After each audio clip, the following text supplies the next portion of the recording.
Hello everybody. Hello Miggy. Just checking if everything's working fine. Okay, let's see. Everything seems to be working. The only thing that doesn't work is my my YouTube chat. I can't write on my own YouTube chat. I don't know why. I'm trying to refresh the page, but yeah. Oh wow, your subscribers rise a lot, sister. Thank you, Miki. Yes, I'm really happy that the subscribed numbers they are slowly going up. I think it's also thanks to the collaboration that I'm doing, because all the other guys are, you know, sharing all the links. So I think a few people probably discover my channel thanks to that. Thank you, hello Barbatos. Sorry, I'm all over the place. Hello Barbatos. Hola Alba, ¿cómo estás? How are you? Good afternoon. Hola Barbatos. Welcome. Welcome. Sorry, I'm just all over the place trying to see if everything's working fine. And yeah, let's see. Okay, now I can hear the music. I have this one open. It's always a struggle. I have to keep so many tabs. But yeah, it's fine. Thank you, Miggy. Yeah, I'm really happy of how the YouTube channel is going. And I was talking with a few friends the other day, and I was saying that I am also happy that it's growing very in an organic way so far. So it's really manageable, because I've heard from other people that it's great when maybe like your channel explodes, but if it does so really early on and you're still like, you know, figuring out stuff, how to do the videos and everything, it was quite stressful for them to like maybe jump from I don't know, 100 subscribers to a few thousands. It was like a big jump, and you don't have time to adjust. It's great. I imagine it's great to have such a great jump, but I also understand that it can be a little bit overwhelming. Also, 3 of your last videos uploads reach 3 digits. Yes, I am so happy of how they are going. Looks like the collabs help a lot. They do. In fact, the other guys, they all have channels that have more than 1,000 subscribers, and they're still like you know, in the grand numbers of YouTube. They aren't super big numbers, but for me they're big. So I think a lot of people came from them, and also all being like world builders and artists. You know, the viewers that maybe like knew just one of the other guys probably discovered the channel of the other 3. So yeah, collabs are always great. Okay.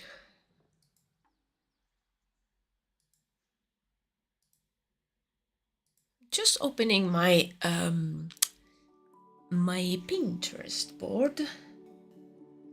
So I have a few extra references in there.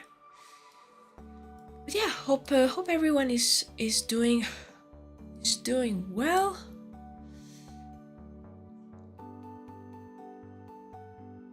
No problem. You will eventually learn to handle it. I mean, it's sign you deserve to grow, and another challenge you need to go through.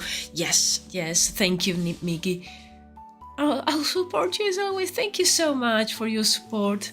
And yes, absolutely. Like I'm really liking making videos and doing the live streams.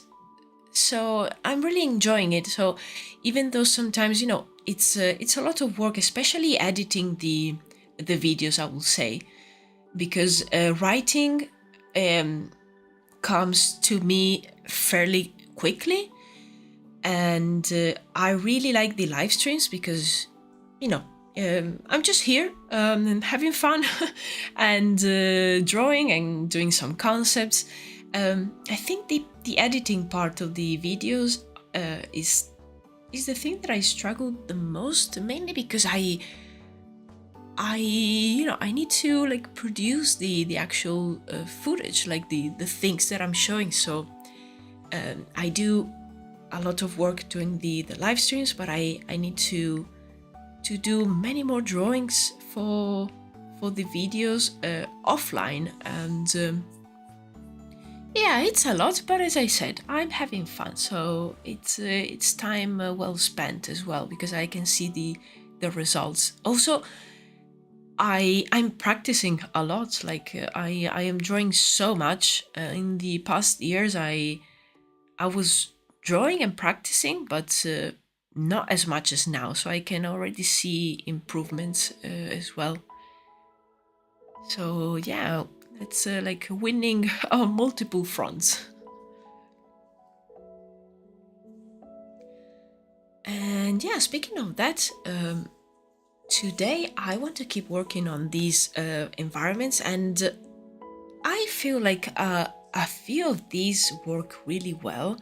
So instead of like keep doing variations and iterations in black and white, I really want to play with some colors just to have some fun. So I think I will choose a few of these, probably 4 of these, and yeah, add some colors on top, see what it comes up, see how they turn out, and yeah.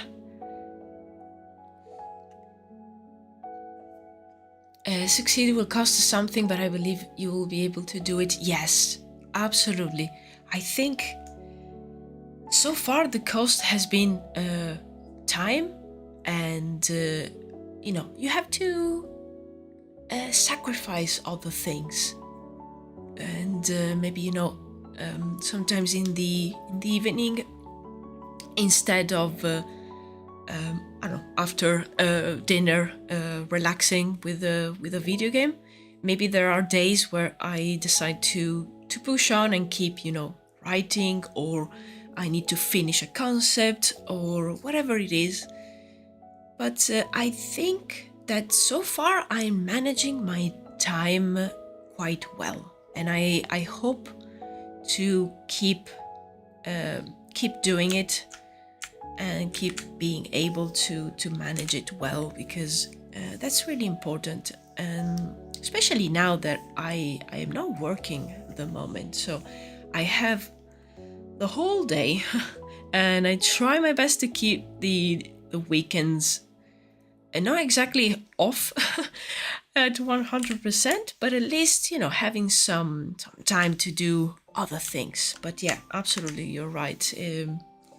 If the channel grows and I want to keep doing this, there will be some sacrifices to make, but I repeat, I am having so much fun, so I think it's time well spent, and I can see the return in both me spending more time doing my craft, so getting better, and also like the response and the people like you guys following me, and there's always like things to learn from you, and just sharing ideas. It's is the best. And I think when you're working on a personal project, having people interested that ask questions, and maybe like they share their ideas, it only makes the project. Lately I'm also not able to sleep enough. Oh, I'm so sorry, Mickey. Like only 4 hours or 3 hours a day in order to finish 13 characters. Oof,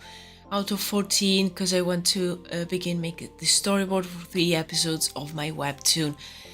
Yes, I get you, Mickey. I'm struggling a little bit to sleep as well, and I think it's because I have a few things that I'm juggling at the moment, and you know, when you go to sleep, you start thinking about it. So even if you are trying to get you know, a good amount of sleep hours, you keep thinking, and sometimes I'll maybe like stay up late just to finish one more thing. Hello, Hungry Mimic. I don't do a lot of art, but this is kicking my ass. Yeah, I slept yesterday. Okay. Yeah, no, I get you. That's a lot of work. But yeah, beginning something, never been easy doing anything, but I'm so excited. Yes, that's the important thing. I think sometimes it's also that keeps you awake, like a mix of stress, but also excitement, because you want to do the thing, and you have like an objective and a clear, I don't know, sort of deadline, and you're pushing through it. Also, I will be away next week, so I have that thing that I'm thinking, okay, next week I can't really work because I will be away from Monday till Friday. So this week I'm like all over the place, trying to work as much as possible to finish a few things. Okay, so I chose these 4 because I really like them. And I think they really show especially these 3, they really show the strangeness of the place. And this one here with this like sort of river and these lakes, I think this one with some very strange colors will look really great. I wanted also to be inspired by some of these shapes in this reference, and maybe add some of those kind of like lines and things here. Let's see how it goes. Today I really want to have fun and play with colors, relax, have a good time. I know that feeling, yeah. Can't wait for the coloring result. Yes, I think it's going to be fun.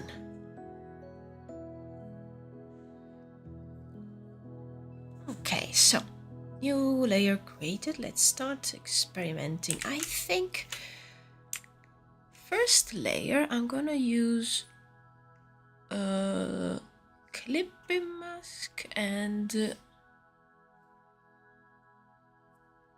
the blending mode I will use color, and then I will probably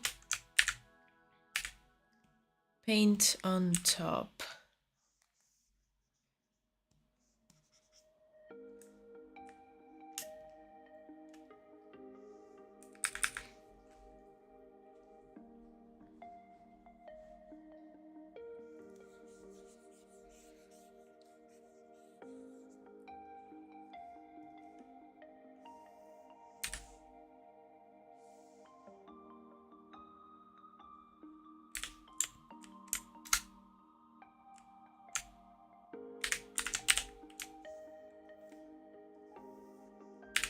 these ones have a little bit too much transparency, so I'm gonna add a background to them.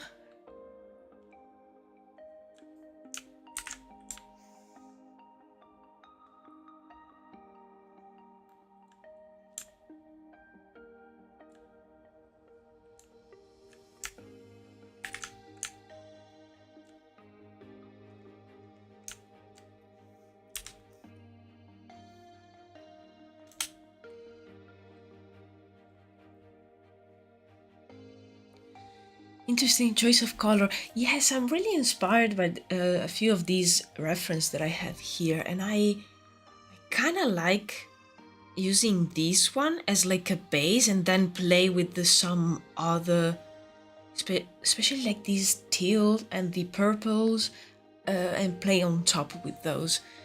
But as a base color, I don't know, I'm really liking this one.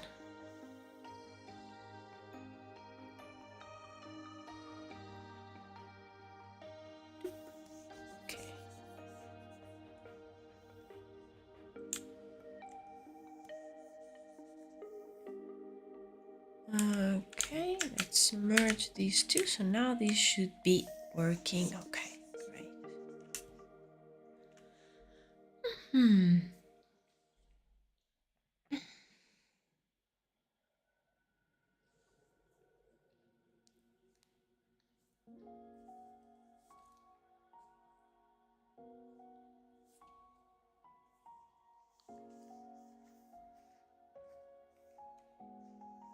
Thinking of playing with also some of those like orange colors from these references, because they look really well with these like greens and teals. Maybe this one could be more orange. So far I've been painting these landscapes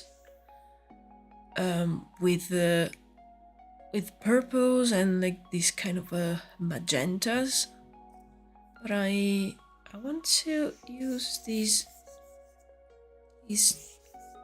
thumbnails just to experiment also with some different ones. Ooh, look at this, how these mix. Ooh, I really like this. Let's do a little bit of these, just so then I can pick these colors.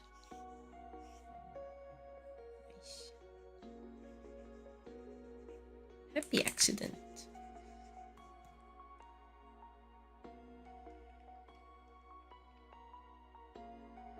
You're gonna use the gold color for river? Ooh, probably yes. Yeah, that was the idea. I think I'm gonna these like pools and these kind of like waterfall, which is made of like the magic that moves around, like the flow of magical energy. I think I'm going to try and give all of these like a different color, and one of these probably will be gold. Seeing this orange one, I think this one will be so cool to have it in gold. I think I don't know, the colors here are working already. So yeah, definitely want to try that. And in the other ones, I want to try a few other ideas. Like we spoke about probably having it with the iridescent effect, so kind of like a bit of a rainbow.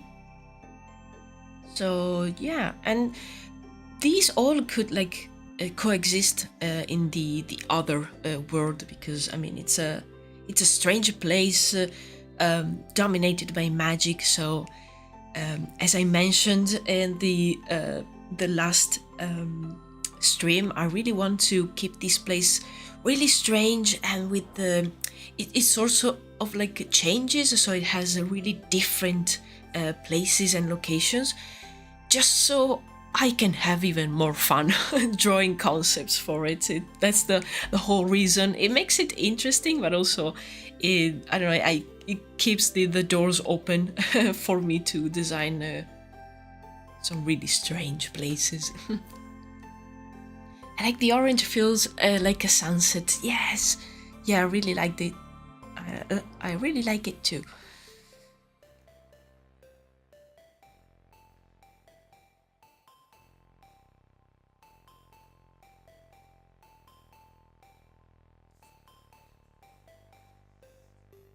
Oh, I should have last bit of coffee. No, coffee, it's already done. Oh. I made coffee too early today because I felt the need, and yeah, I already drank it. I have water now though, so it's fine. But me said no more coffee. Okay, and ooh, maybe this. You know what? I'm gonna leave this one in gray for now, because if other like strange colors come up while working on the others, it could give us an idea for the other ones. Let's just leave it there. I like the orange, keeps the theme of desolation. Yes, and I really like the contrast with these, like this effect with this I mean, this is basically like a red and a purple and these like oranges, and this one is almost, it's not green, but it looks like it could be like an orange green. It's a really nice palette, and yeah, it was this variation here was just an accident, but it's great. I think I'm gonna leave that one for now, and I will probably just add details on top. But the color palette of this one, it's already working really well. Happy that you guys like it. I really like using this method because I think I don't know, you feel more free, like you spend all the energy doing like the composition and design part with just thinking about the grayscale, and then you can just play with colors after when you're happy about the whole composition and the different things in the scene. So I think it's more fun this way. Like in this one, I definitely want to experiment with the more teal color. This is a very used combination. That's why I want to add also more variation, like more colors, and make it a bit more crazy, let's say, even with some darker greens. They work really well. And I want to keep it quite painterly. I did I worked on it, I think, yeah, it was on Friday and during the weekend mainly. I worked on a scene for the next YouTube video, and on that one I experimented with a little bit of photo bashing. I'm not super happy with that scene, so for now it's almost like a placeholder. But if I have the time, I would like to revisit it, because I don't like it. So I want to keep these ones more painterly, and if there's one that I want to, push forward, I will add the more details and using maybe a little bit of photo bashing, but later. You want to try bisexual lighting color palette? Oh, wait, what's the bi flag? Because now you give me ideas. Oh yes. Basically, is that? Oh, I liked it. That's kind of like desaturated purple in the middle. But yeah, basically, and that blue is basically these.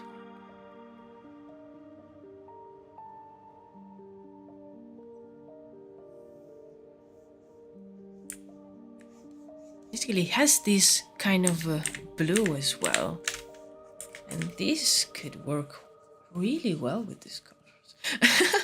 I love the suggestion, like the fact that inspires the colors of this piece. Why not? Because that's the general vibe, you know, the purples, the magenta blues, and a little bit of green and teal here and there.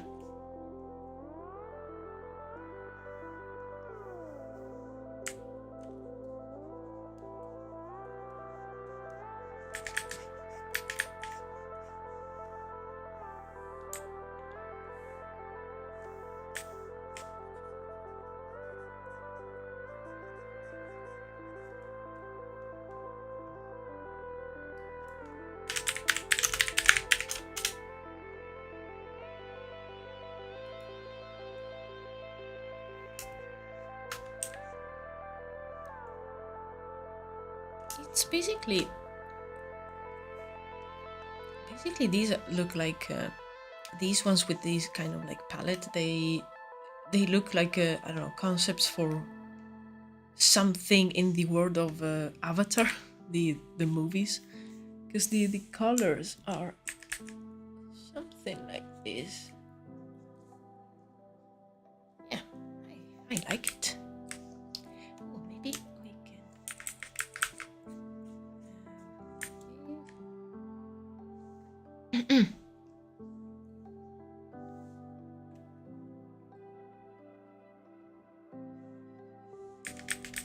Indeed, bisexual flag seems fit with the purple. Yes, I love the blue. I think that flag is really balanced, and it was a really nice suggestion, because I think that the blue ties the purple and the magenta together really nicely.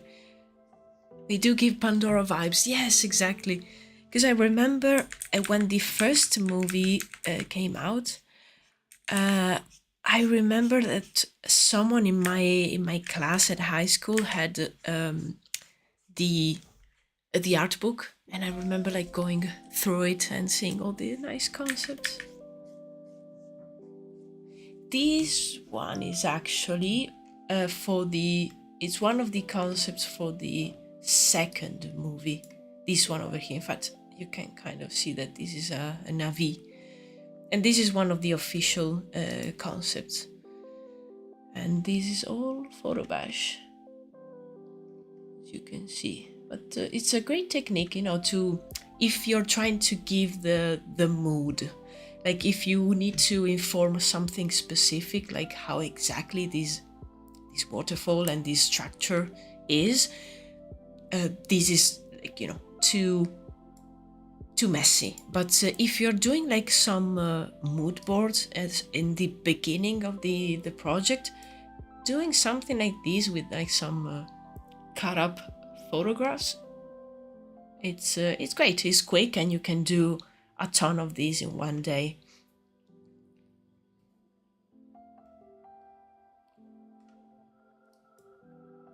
Yeah.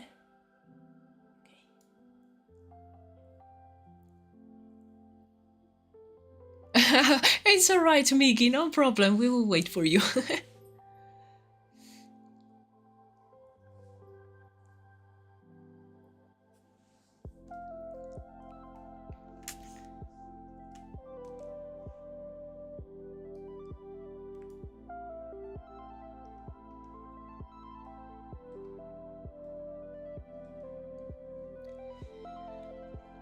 Ooh.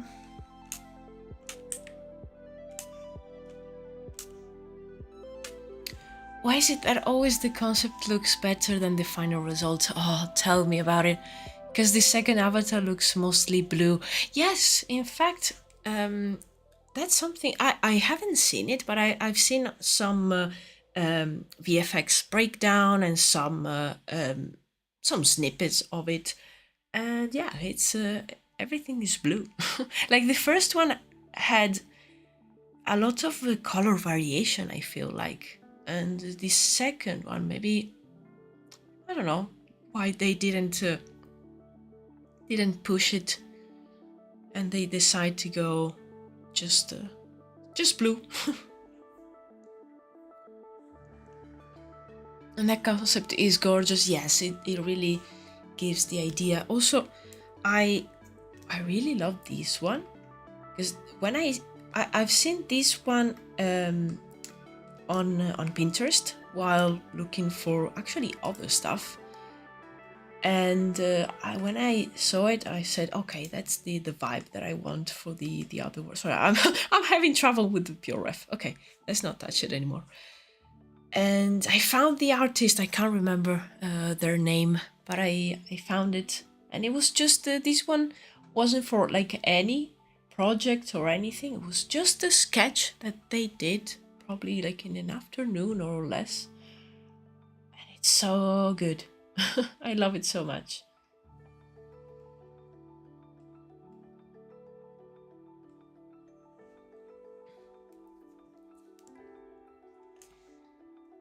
So I'm trying to, be inspired by those concepts without copying too much.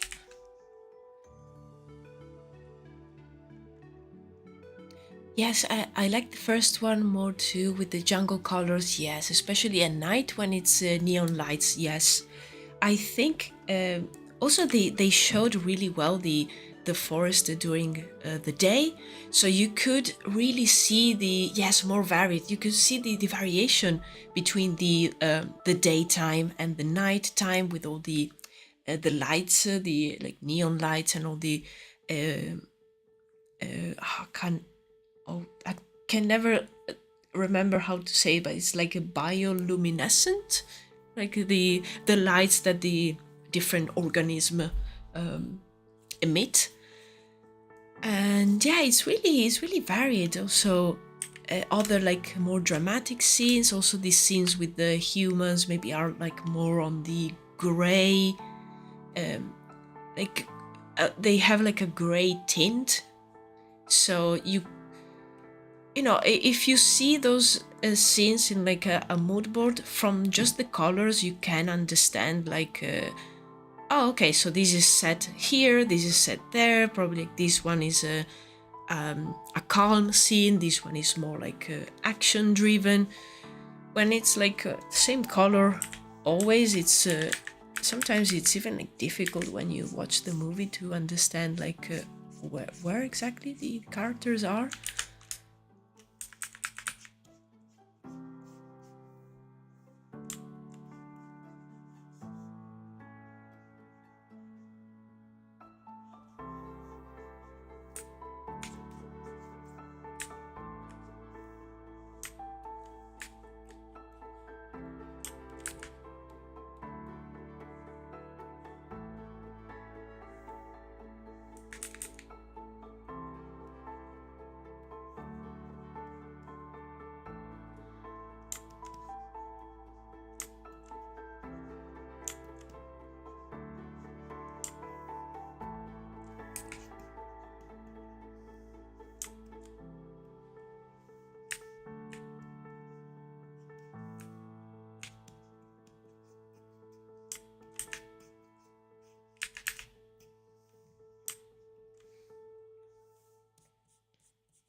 Need to see it small. Yeah, it's really working, this one as well.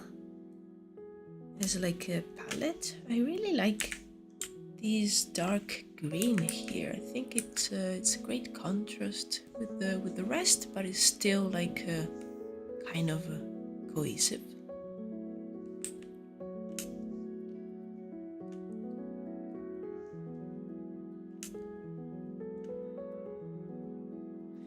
Right, I think it's bioluminescent. Yes, I kind of remembered that word, like, you know, in the back of my brain.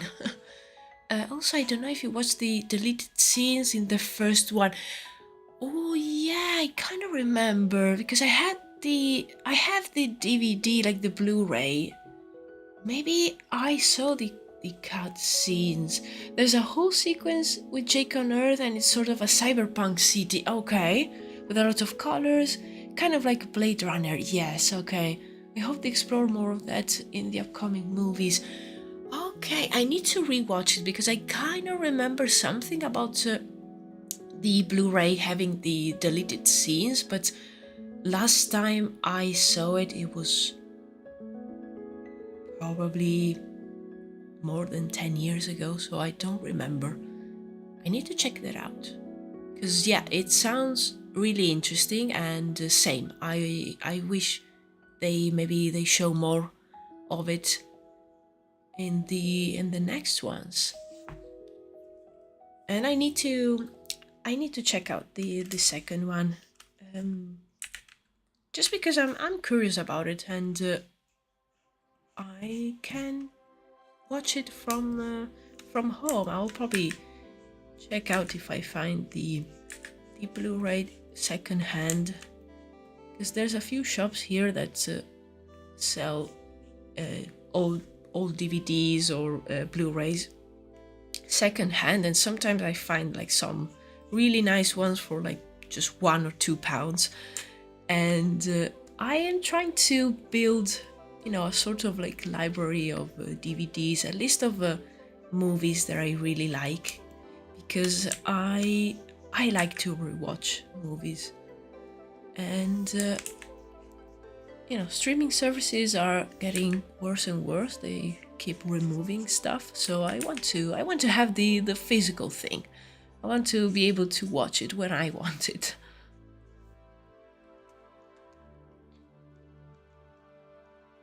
And the neons of the city kind of mirrors the Pandora jungle. Yeah, that's a nice analogy.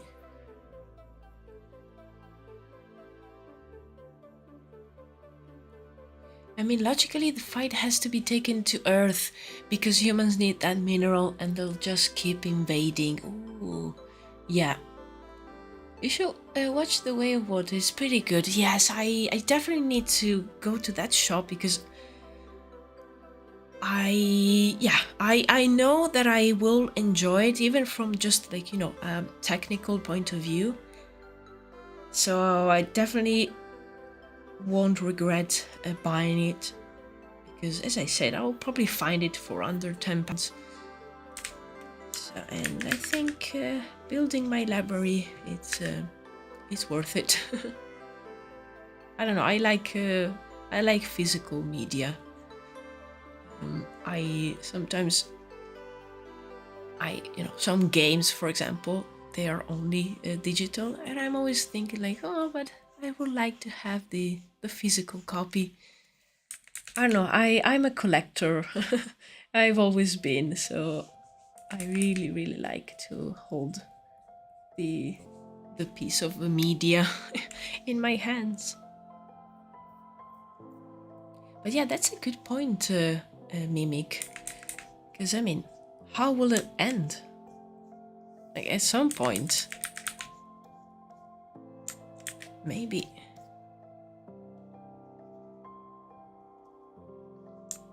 Yeah, that's that would be cool. I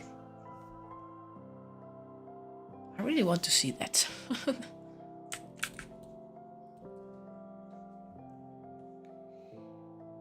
Okay, I think I like this palette here, and since this is just the base, I'm gonna leave it alone for now, because then I'll come later and on a separate layer. I will start painting on top of it and adding more details, even though I kind of want to take inspiration from this concept here, and where I don't need much detail, I kind of want to keep it very painterly, very almost like soft, and then where I want more detail is probably here in this kind of like pond.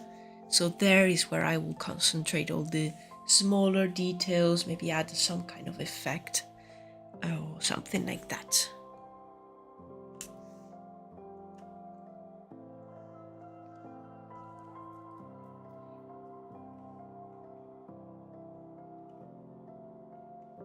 Is burning it, the digital only media into CDs, an option for you? Yeah, probably. Haven't done that in so many years, but yeah, that's an option, absolutely. Now, now you make me start to think about it. I need to get back at what I was doing years ago because I was, yeah, burning CDs and DVDs like crazy. It was almost like a part-time job, and sharing all the music and movies and stuff with friends. Yes, yeah, we were, navigating the seven seas and sailing. Sailing all the way. But yeah, we don't talk about that. Oh, hello, Melon Soul Blood on Twitch. Hello, hello. Oh, this is looking good. Oh, thank you so much. Happy you like it. We're just doing some experiments with colors today. I get that I also prefer owning the physical media. Otherwise, it doesn't feel like you actually have it. Yes, that's exactly my feeling. And I don't know, I even like games that I already played,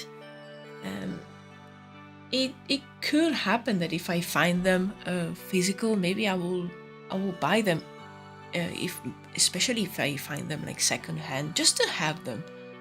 I really like that. I want I don't know, I want my shelves full of the things that I love and that make me feel good. So for example, I would like to have the money to start collecting a ton of the Pokemon games. Because there's a few. I have the like very old ones, and then I stopped playing it for a few years, and then I started again, and then I stopped again, so I missed a few, and they are still so expensive. But one day I will check eBay and see if I can find something. Oh, I remember burning all the Adventure Time seasons on CD. Oh, yes. Yeah, good times.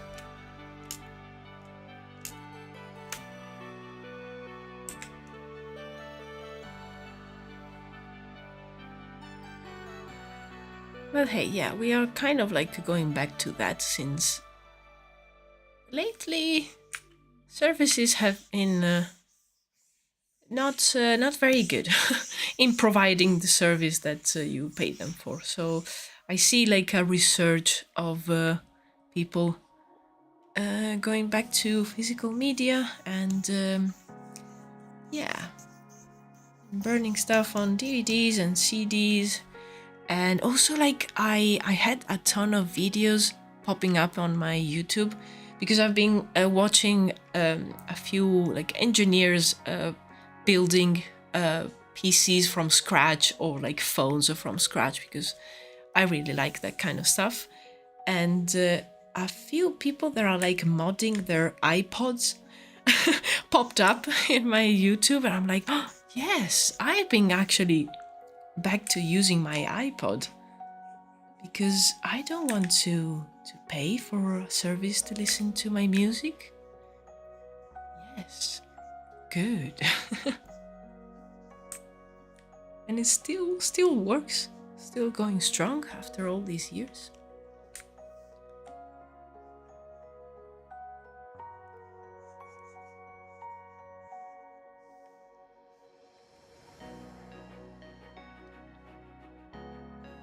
Internet came late where I live, and we used to have computer cafes and arcades where you will go with a memory card or pen drive to download shows, movies, or games for 50 cents.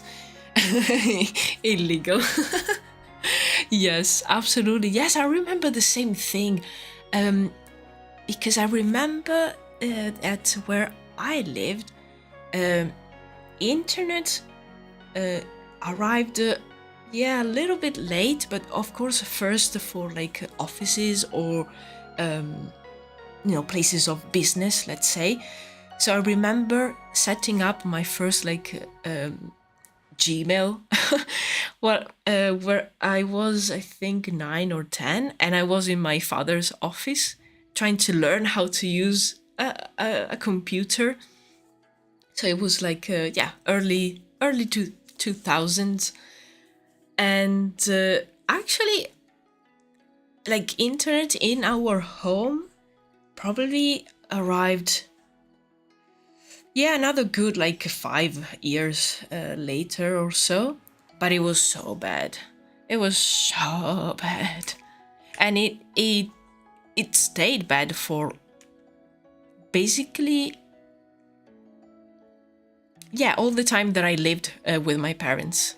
Like when I came to live here when I went to live in Florence for university, I had my mind blown because there we had internet at 6 megabytes. Yes, and I had my mind blown because at home we had like less than 1 megabyte per second. And I played Call of Duty online with like 0.8 megabytes. And that was good. So yeah, the kids that say like, oh, I can't win because my connection is not like 2 gigabytes per second. Back in the day, I played with basically 2 hamsters inside a wheel.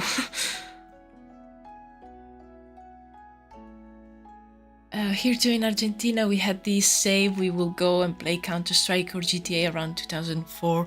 Yes, I remember that my sister, because she's older, and when she she needed things for like uni, for like high school and then uni, and she was always going to like internet cafe or something like that, because at home it was impossible.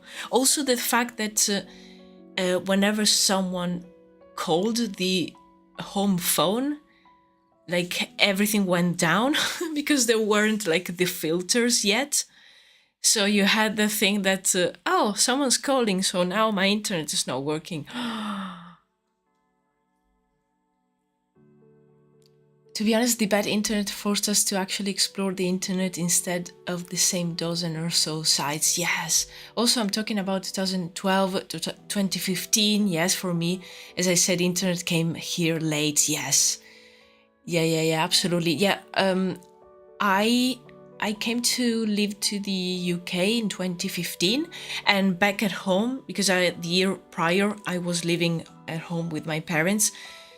And the internet was still so bad. I couldn't do like anything. And even like watching YouTube is something that I started doing while I was in Florence, so the years before, but then I was back at home and I stopped watching YouTube because it was impossible. Like even at like 144p, it was impossible to watch a video.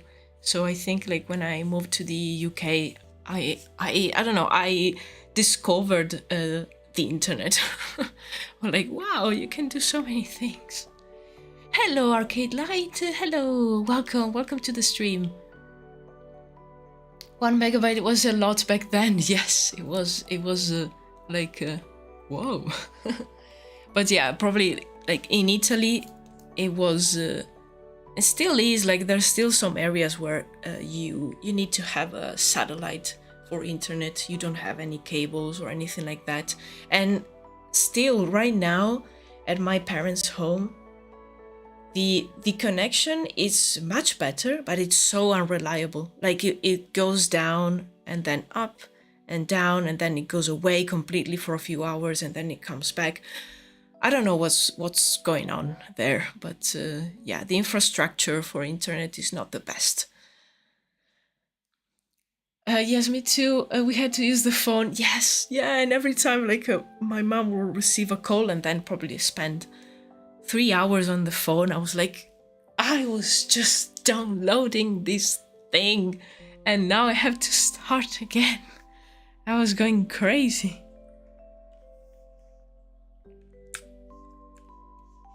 Good times.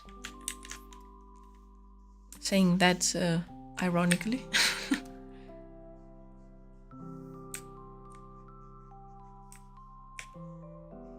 But yeah, it's I like it because now I can really appreciate that like, wow, I have internet and it's quite fast, and I can do basically everything that I need to do.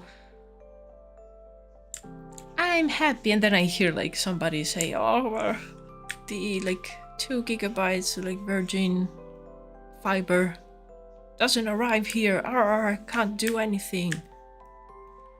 Okay, I can. I'm fine. I don't have that much, but I can do everything that I need.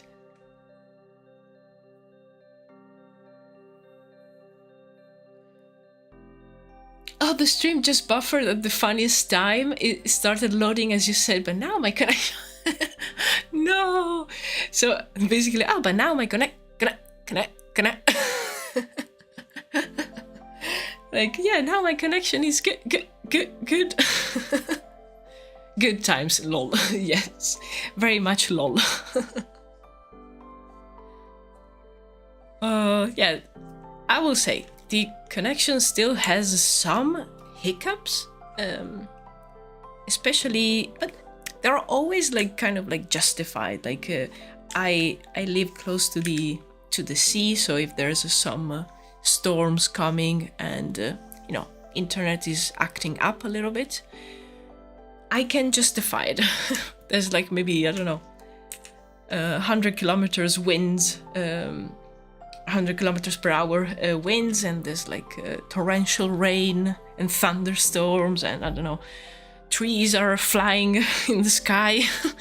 So I can understand that internet will be slower than usual.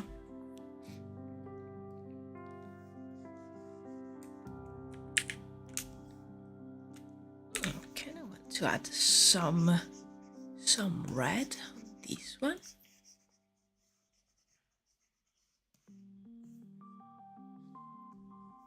I want to try something. I want to see,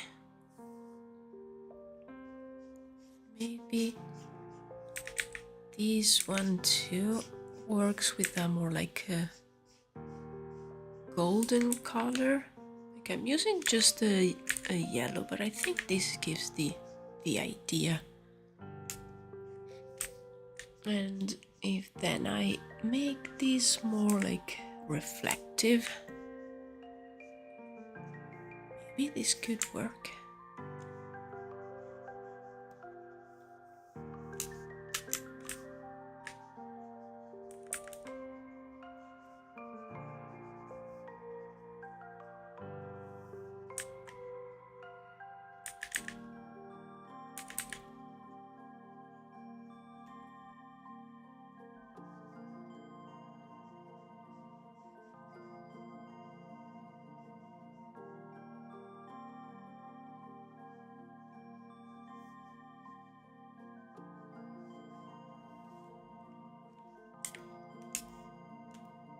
And maybe the sky could be a little bit darker.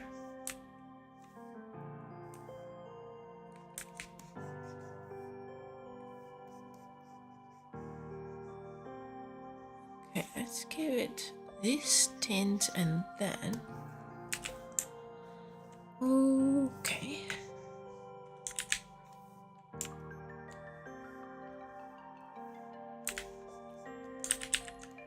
To use a different brush.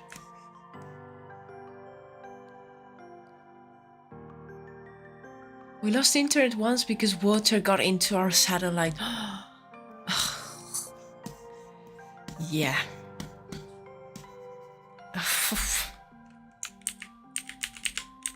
Wow. It's always something like, I think something similar happened to my parents, but with the Sky satellite dish. It rained a little bit more than usual, and it was broken for like, I think it was 2 months. Like, that thing is supposed to be outside. What do you mean it rained a little bit more than usual? Also, my cat just opened the door. Oh, hello.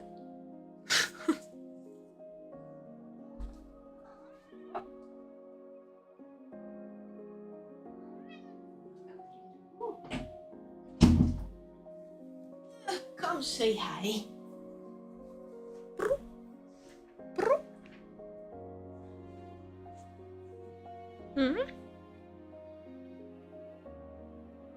Okay, she's not thrilled that I picked her up.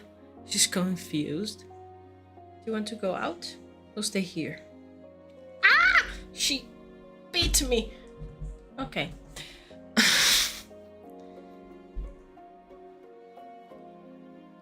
Okay.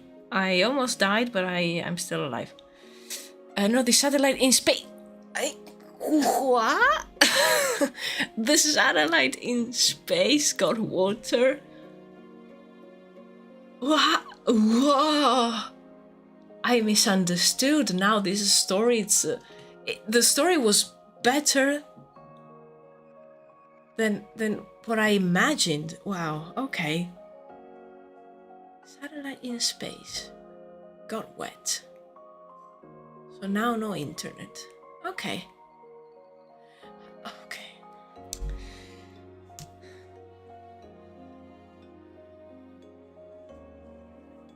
I'm speechless. Oh, wow. Oh, the kitty says nothing. I think she's still here somewhere. She's hiding. Probably plotting my demise.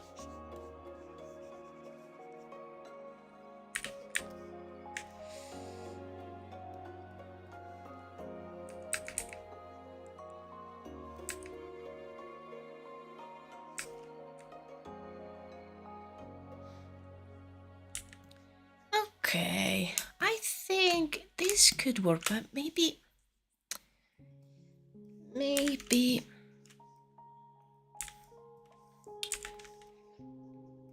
if this one is, I will try a few things here just to see, so maybe the teal will, could even be a mix of these two, because they kind of like they look more like copper and oxidized copper, something like this.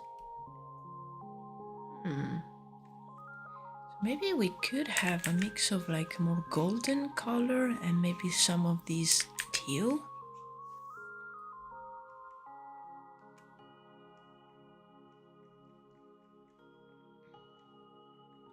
The most emotive scream I've ever heard. Yeah, because I had it in my, I had her in my arms, and she always does that. She goes crazy and she bites me everywhere in my arms, and you cannot like read any, you know, kind of like signs in her body language. It's like 0 to 100.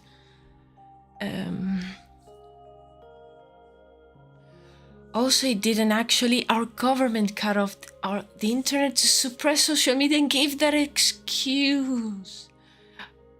Mimic, this story is getting like crazier and crazier and better or worse. The more details you're adding, like, what?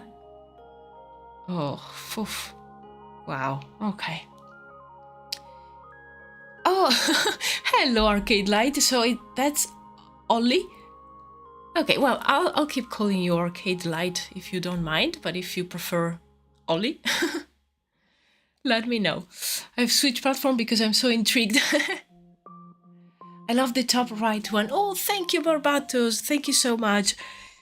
Yeah, I like this like a mix of more red and purple, and I kind of think that the mix of these two, like the more golden color, this like orange and this teal, could work really well.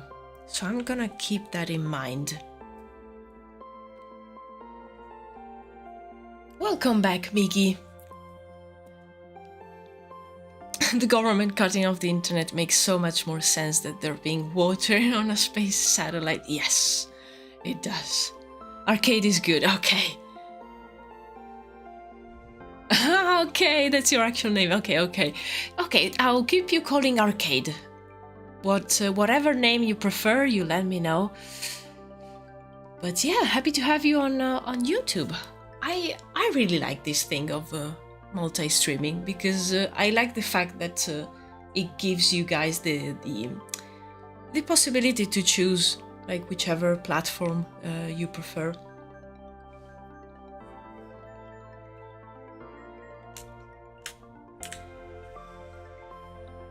Okay, I think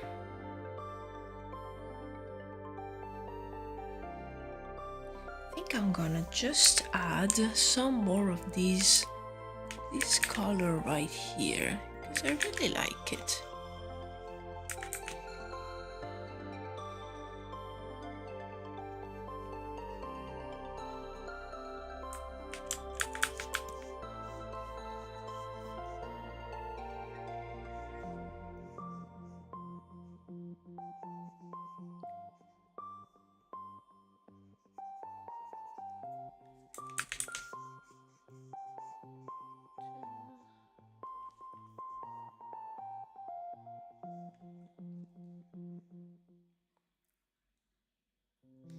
Do you plan on doing something with the skies? So I was actually just thinking about it watching these one because on these two on the left we can't really see much of the sky. In fact, on this one I think I will probably add a few more of these like rock formations, so it looks almost like a forest of these like pillars. But on these two, we can see quite a lot of this sky, and I would really like to add something strange. Maybe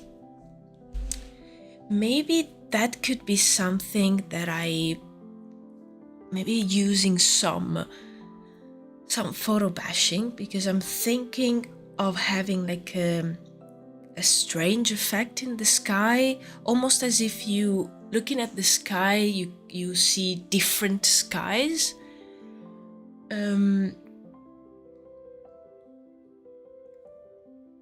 So maybe like you see some let me actually try this just to see. Maybe with that texture brush, so you can kind of see like imagine that here you can see some stars, and maybe there's like some other strange like clouds, and maybe again here you can see some other strange thing. Oh, that was a mistake. Strange things, I don't know, some I want to add, some really otherworldly that's the right term, effects. So instead of keeping the skies quite natural, let's say, so I wouldn't mind playing with some ideas, maybe even like some strange lines, something.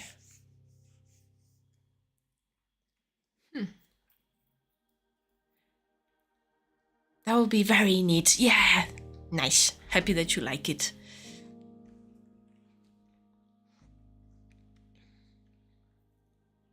I like the reddish sky top right, but it's gonna be generic for Afterlife. Yes, that's too... It's too normal looking. The left one look more unique. Yeah, because in these ones you can't really see much. And also I think the light, it's really strange. That's why I was thinking here to, you know, adding something strange, something that doesn't really occur in the normal world. So it would be nice to put some effects, some stars, I don't know.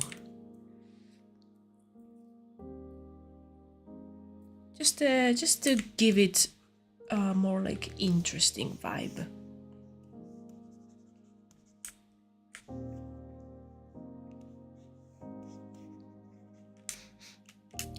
Could always add a creepy shadow looming there.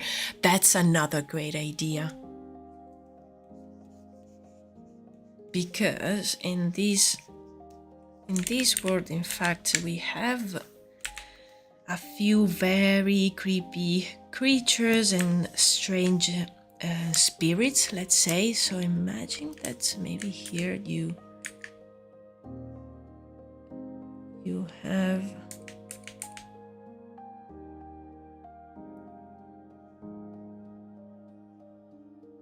something like looming, and you can even like have some of the clouds hide the shape.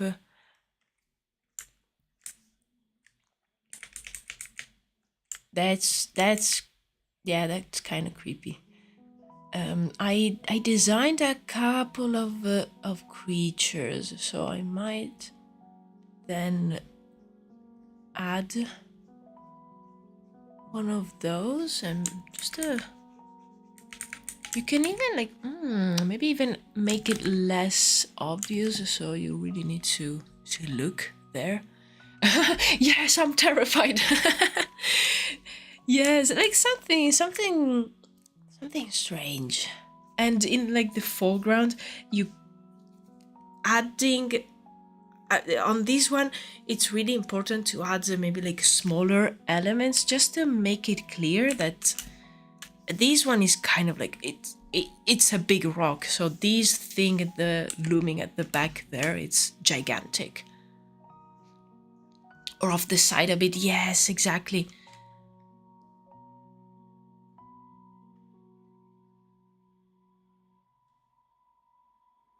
Okay, I was just imagining something like this. Looks kind of like almost like an opening in the sky, and I was kind of imagining a figure like this coming out. So many ideas. Oh no.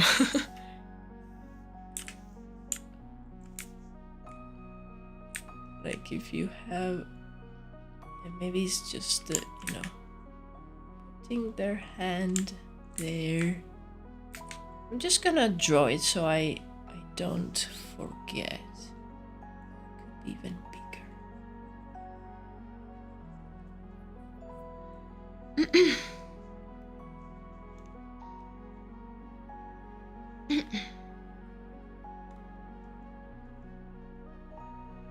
The water reflections also are so gorgeous, by the way. Oh, thank you very much. Yeah, I really like this teal color.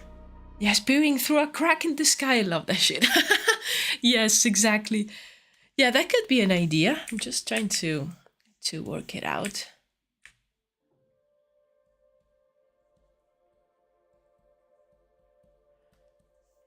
Now, just putting this sketch there for now, and then I can elaborate the idea a bit more. Even moving. Ooh, I had a thought. What if it's like already half this way, so you can kind of like see the leg. I will need to, you know, redo it properly, but this is just so I don't forget the idea. What about if the waterfall you changed to gold color to make it pop up? Yeah, it was more golden, but it wasn't popping up. It was blending a little bit. So I think I like it this way, but I kind of want to have both the gold and the teal, so they kind of like mix together. Probably a bit more.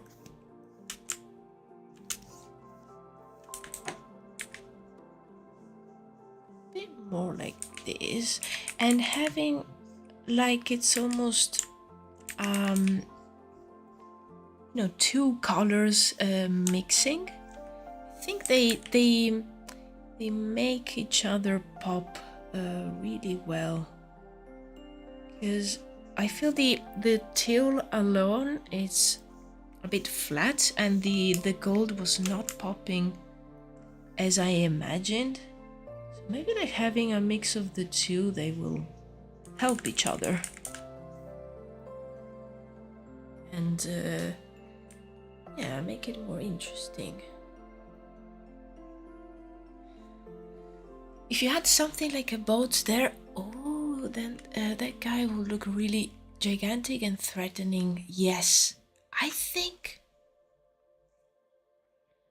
You know what? Some kind of boat is a great idea, because it makes you also think like who's navigating here, and it can be done.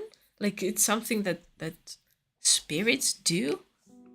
That's another good idea. Yes, to give the scale, and it opens up a few questions that could be interesting for storytelling. For the top left, it seems need more pop-up color to make it look more catchy. The top left. Oh yes, I think this one, because the colors are really balanced.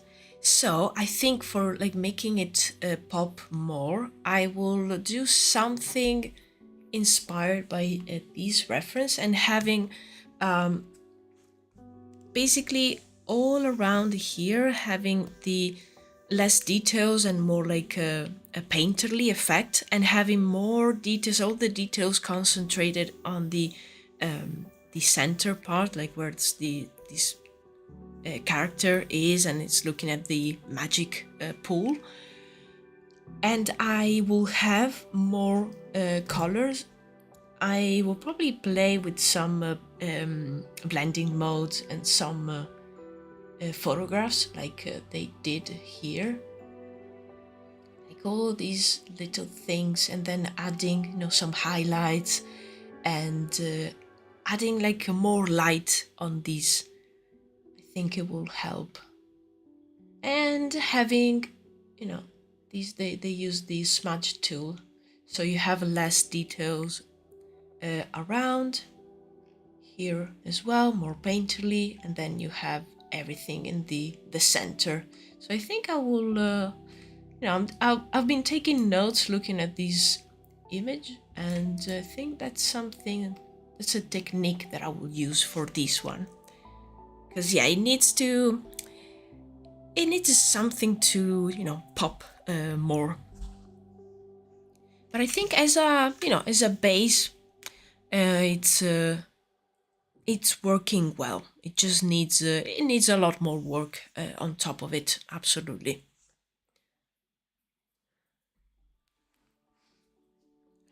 That's Jared and Albus. They aren't supposed to be here, but got caught, and Jared broke for it, but Albus is just standing there. Oh, another love story in the Druides universe. Albus is just confused. Yeah, he's just like, what? Where am I? What is this place? But what's that giant rock doing there? And then there's Jared. Hey, Albus. So this is our new home. Hope you like it. I don't know. He talks like that.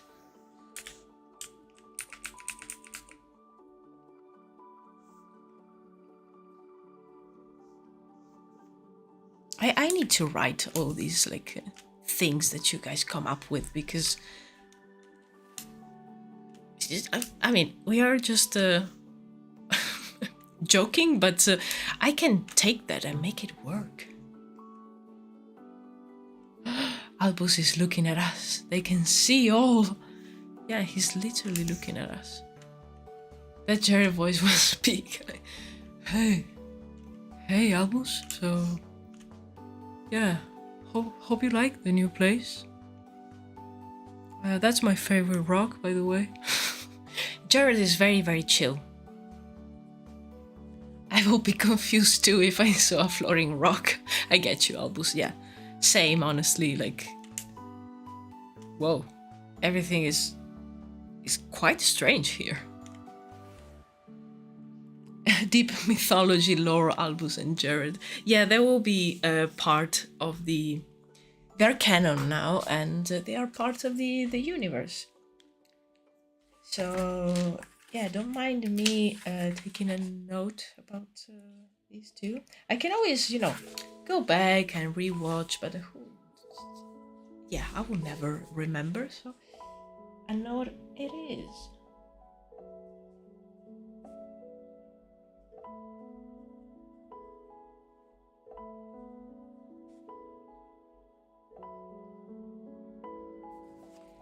Yeah, there will be probably like a short story about how they end up here. The type to drink strange liquid dripping out of floating rocks. Yes. Just drop it into a lore video.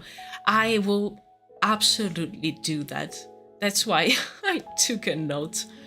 Because, yeah, you know, casually, like with the dramatic tone and everything, and then casually dropping, like, oh, and that's, yeah, that's Jared. That's Albus. Yeah, they're hanging there. It's fine.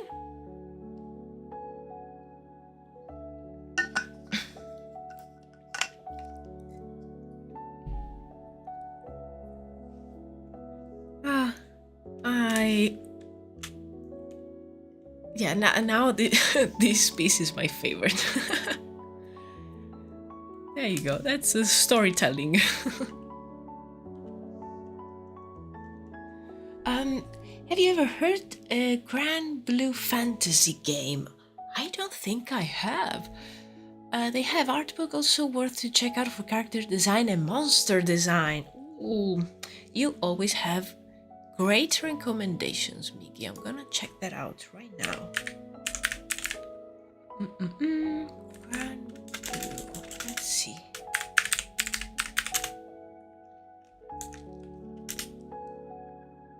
Oh, okay. I recognize the title, like the font, the logo. Probably I've seen. Oh. Oh, okay. Yes, I've seen some of the characters, definitely. Let me check out the... Oh, nice. Yeah, I'm checking out the concept art.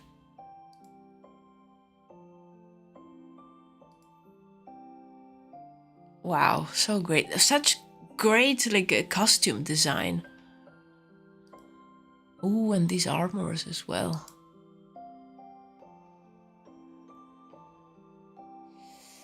Yeah, that's another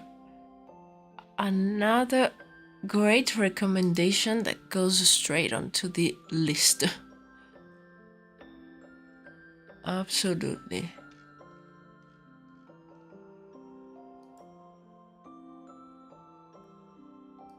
I'm getting lost. Oh, I love all the magic effects.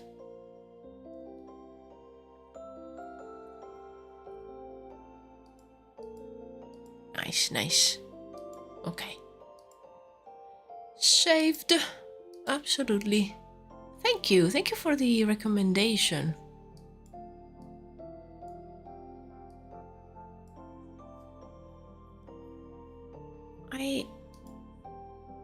I think also like their color choices are really balanced. They're not like too over the top, but still very interesting. Nice, nice, nice.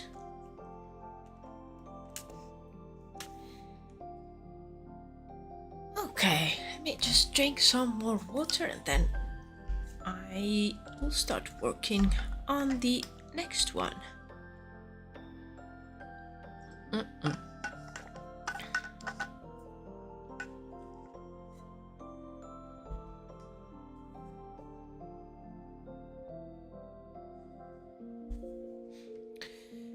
Okay, let me see here. I have my Pinterest board open as well. Yeah, I think I'm gonna try a few things for this last one, just to see what could work, what doesn't.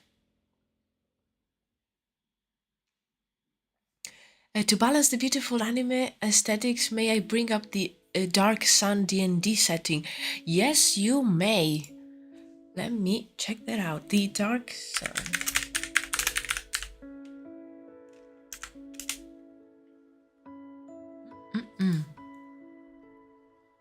Ah.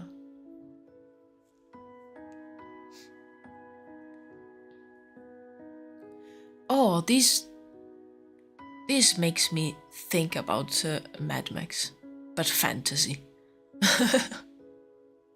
Oh my god, Barbatos! We said the same thing at the same time. Amazing. Amazing. Great minds think alike. Oh, I love that.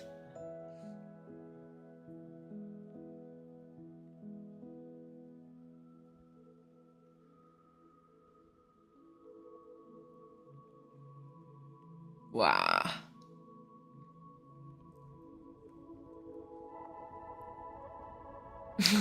Yeah, no, it's amazing. I love it.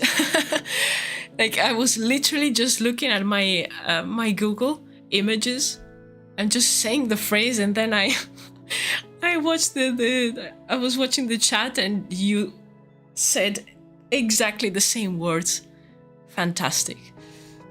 Also, this one, Bravely Default by Square Enix, match with your world, but they mostly focus on chibi.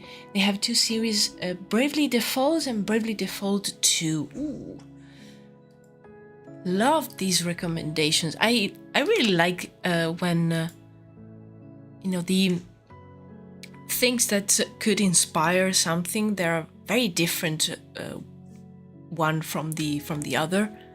I think it's a great recipe to create something interesting. Bravely. Okay. Oh yes, I know this one. Oh yes, yes, yes. Oh, I love the backgrounds.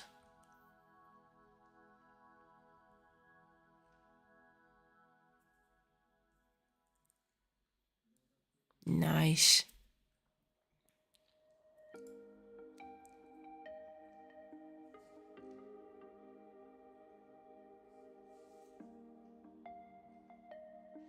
Oh, this looks also interesting to play. It's for Nintendo 3DS. Nice.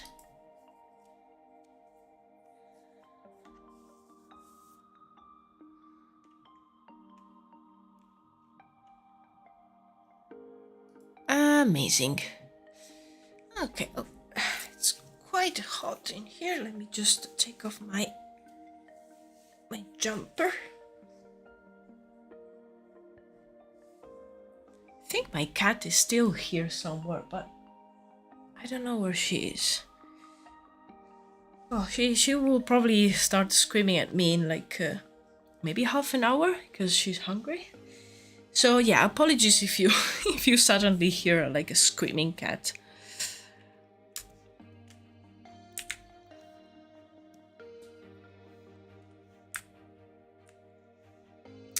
Okay, so on this one, I was thinking maybe playing a bit more of that orange. Oh, wrong layer. Doop, doop, doop, doop, doop. But adding some green as well. No, I want to experiment with different colors, but still like keep some things and some colors that tie the different scenes together. Just to have something in common.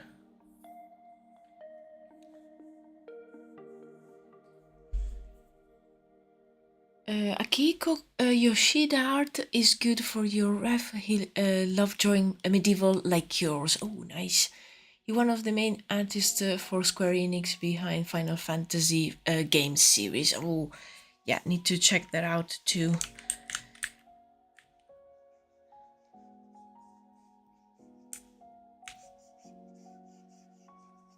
I'm gonna write the name down before I forget. Where's my mouse? Okay.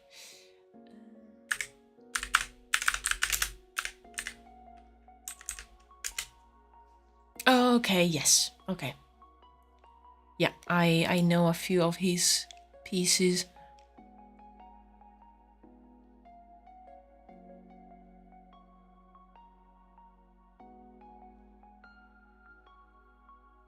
Okay, yes, I think I know the illustrations for Near Automata. I think I saw a few of those. Oh, and also this illustration of Tomb Raider. Nice. Okay. I always get lost when I check stuff from other artists.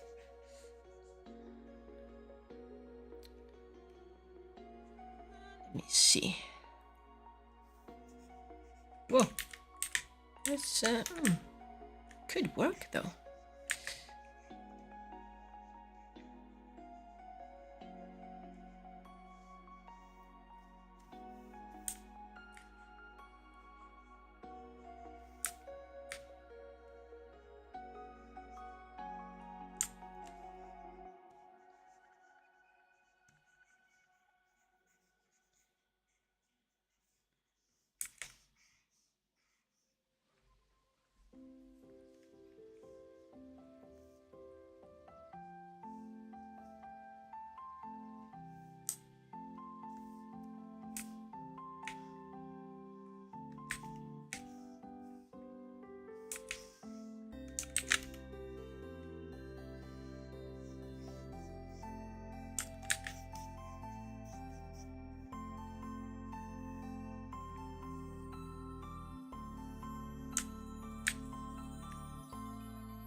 Bravely Default is his art. He's the main artist in that game. Oh, nice. Also, one of the artists that influenced my art style. Yes, absolutely. I really like, especially the coloring. Like it looks almost like a watercolor. So that definitely I can see it in your pieces.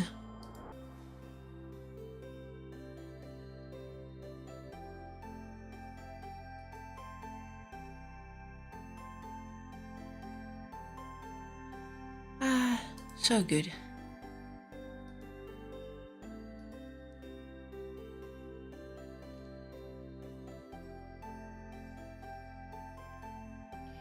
Probably quite far from your style, but Go Tanabe's Lovecraft illustrations, okay? Iconic for their weirdness. I have to see this.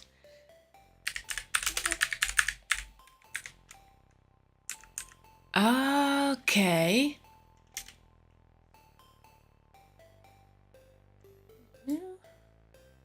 Oh. Oh, I love this.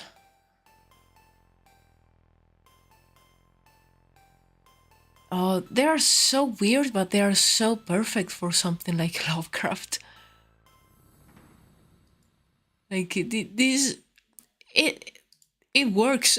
It works so well.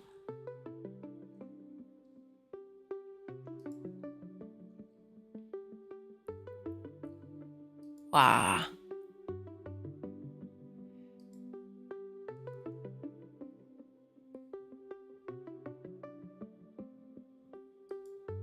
Oh, this is a great style.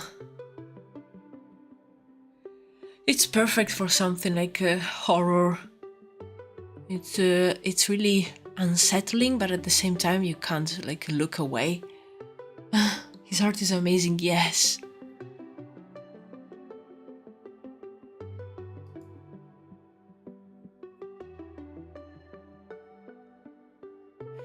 Let's add it to the list. This list keeps getting bigger and bigger, but I am super happy of having this many, because even if like something is very different from my style, it still inspires me. Greater for inspiration of creeps. Yes, exactly, totally. It's like the drawings are squirming in the page. Totally. Like I was watching this piece with all the fish. I think it's the Innsmouth, and I don't know. It kind of looks like they're moving, and I don't know. You can almost hear the sounds in the scene.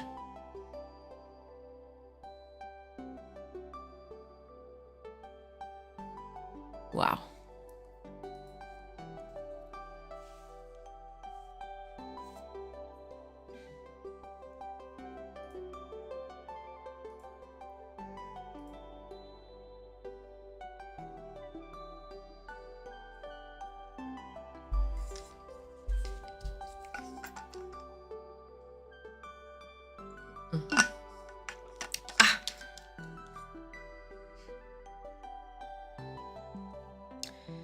Okay, so still playing with the colors on this one.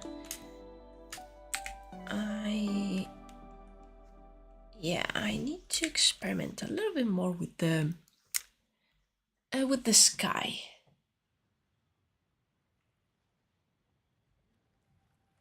I feel the horror when she's drawing, like the goosebumps. Yes, totally. Yeah, it's unsettling. Reminds me of Kentaro Miura's style a little bit. Yeah. Yes, a little bit. Yeah. Maybe the shading could be, if I remember correctly. Let me compare.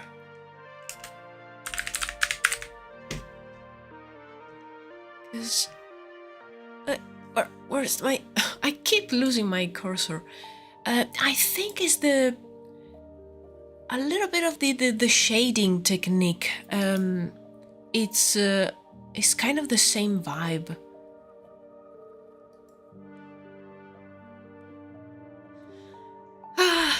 It was so good.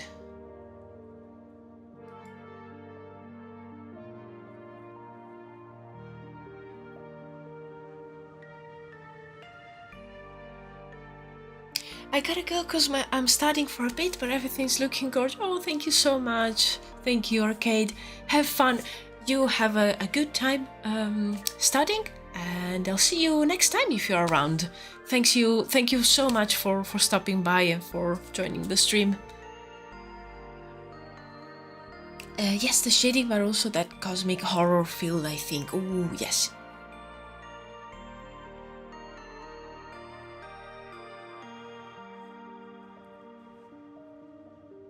But Tanabe-san, not more creep. I can feel it just by seeing his drawing. That's my opinion.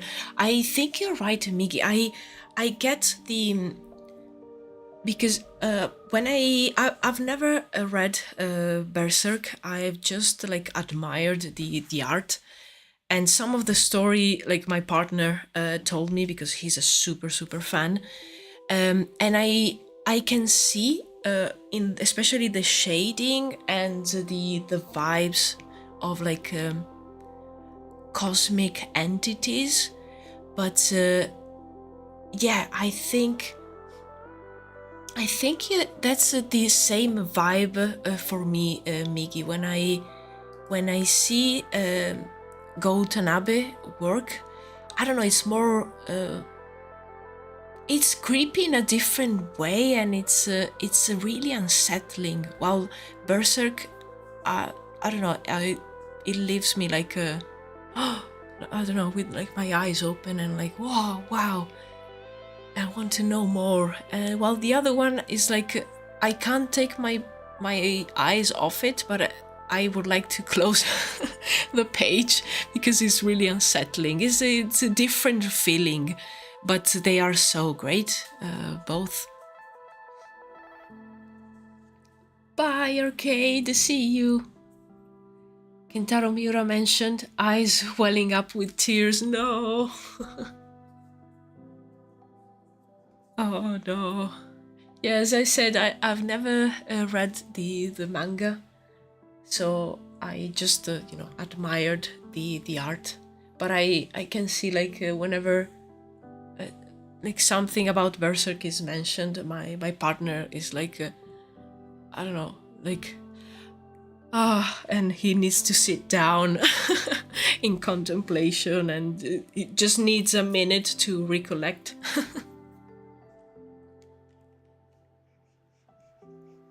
But yeah, I have the same thing for other IPs, so I totally get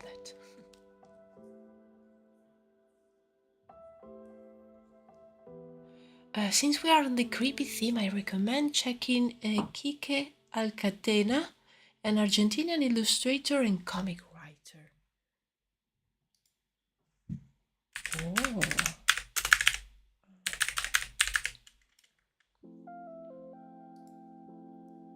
Oh.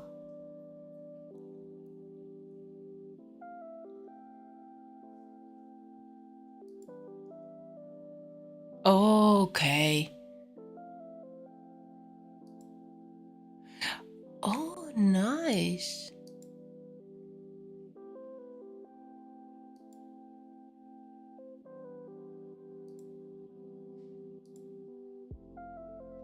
Oh, thanks for the recommendation, Barbatos. Oh, love these pieces. Let's add it to the list.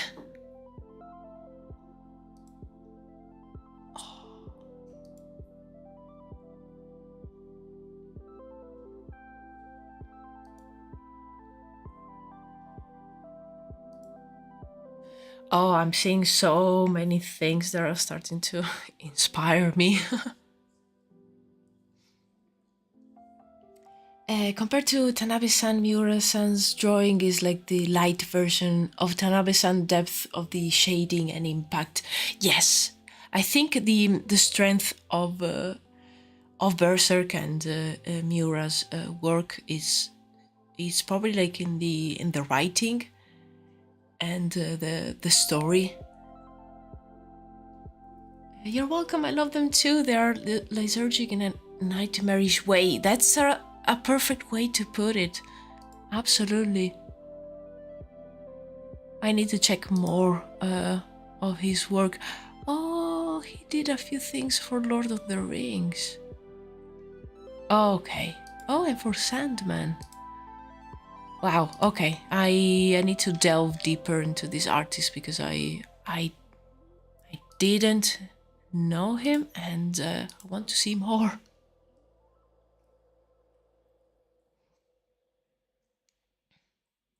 Indeed, great, so artsy and stylized. Yeah, Alcatena's art is so clean but so unsettling.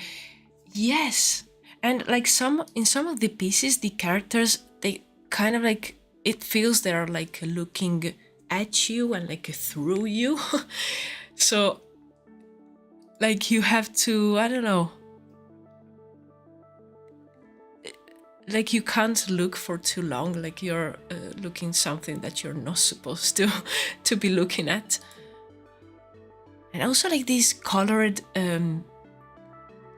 pages are amazing. Okay, I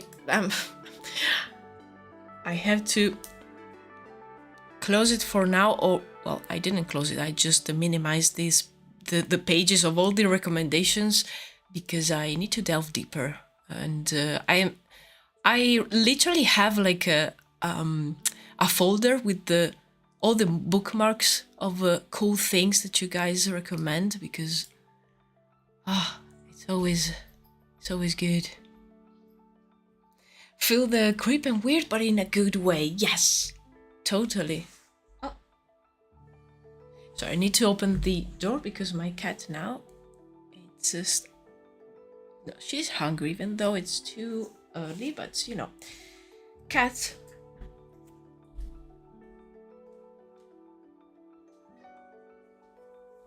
Actually, guys, I'm gonna take a 5 minutes break so I can feed the cat, because my partner is busy at the moment. So just give me a sec and I'll be back in a few minutes. Just feeding the cat and I'll be back.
I'm back.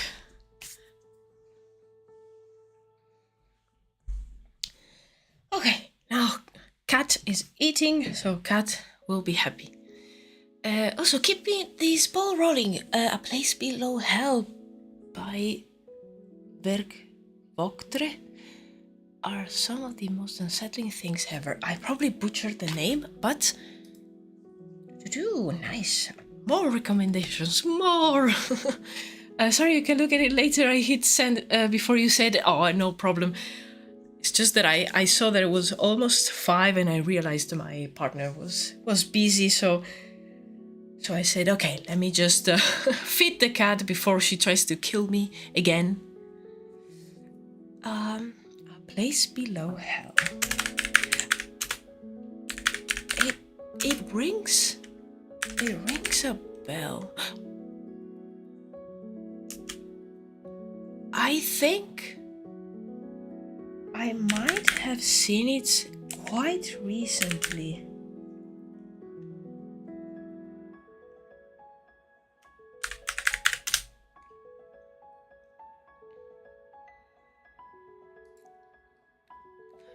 Oh, oh wow! This mimic. This is nightmare fuel.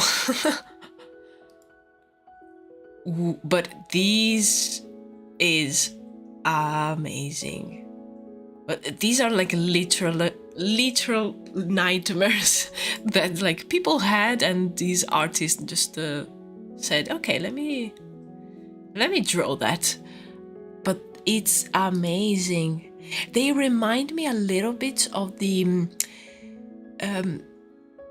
illustrations done for the like Inferno of Dante Alighieri. Not in the style, just the general vibe, but these are far more unsettling. Oh, I kind of need a book from this person. I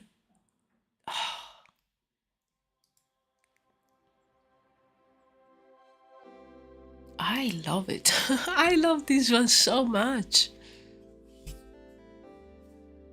Yeah, the title ringed a bell, but I think it's because it's similar to something else that I've recently seen, but it's not this one. I would have remembered it. Wow.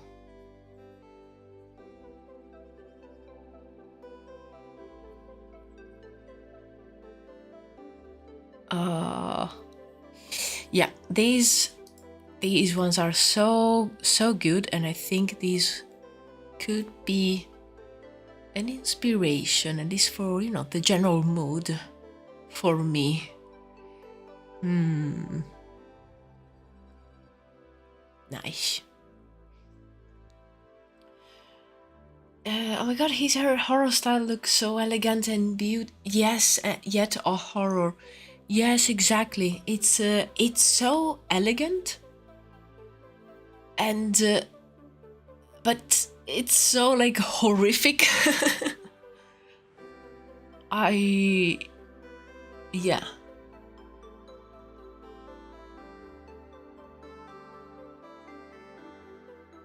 Yeah, that is. I love it. I can't stop staring, and like the general like shading, and how much like contrast, because there's parts that are completely black and others that are completely white. Wow, amazing.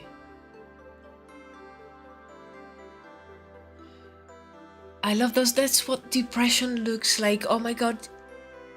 Yes, especially like as I was saying, the fact that there's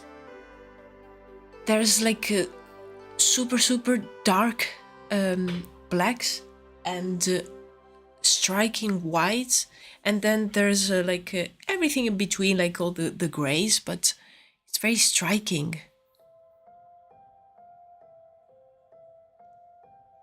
It is extremely weird above anything else, I think.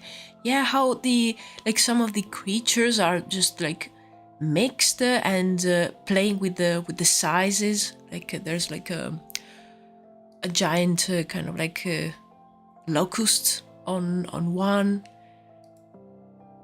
and giant people, and then small people, like playing with the sizes, and also the absurd. Like that's what I think it makes it look really nightmare-like. Because there's like things that you don't expect to see there, but they are like all together in a scene. Wow. Amazing. Another one for the list. Oh. Wow.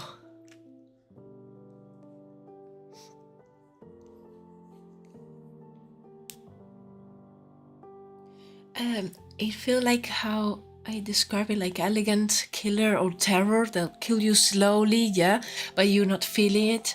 That's how my brain describes it when I see her picture. Yes, exactly. That I think like what Barbato said, like that's what depression looks like, and it's like kind of like a silent killer, like something inside of you that's like consuming you slowly. Yes, it gives you that feeling.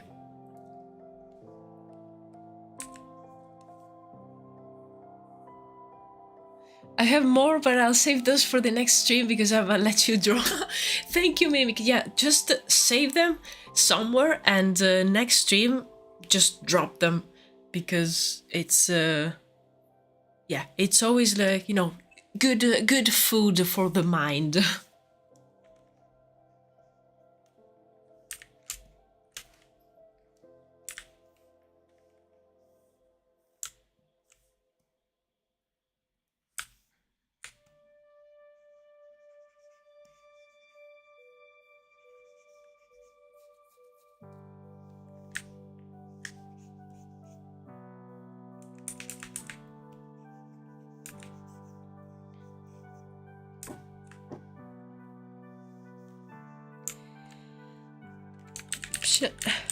Okay. I think here on this scene, since again we see a lot of the sky, I will probably add a few like strange things too. I'm just playing with the mix of colors. Let's see what works, what doesn't.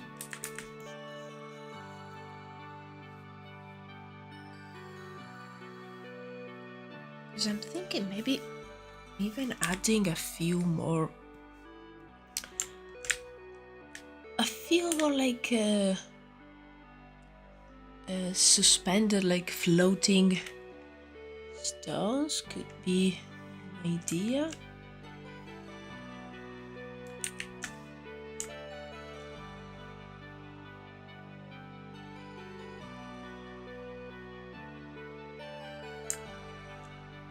Maybe if we, here we have the magic, and then you can see here as well. Maybe there's some sort of like a river.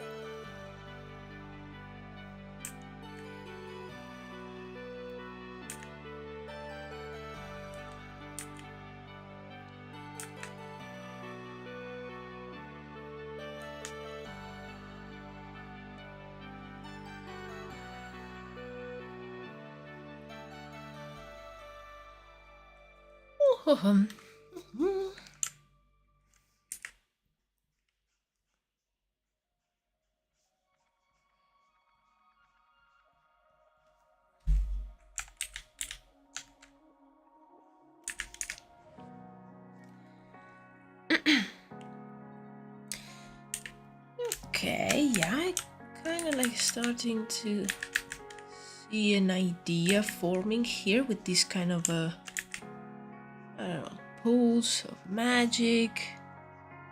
I like the fact that here, like, this place is it's full of magic, so you will see like a lot of this liquid energy everywhere. So maybe we have something like this.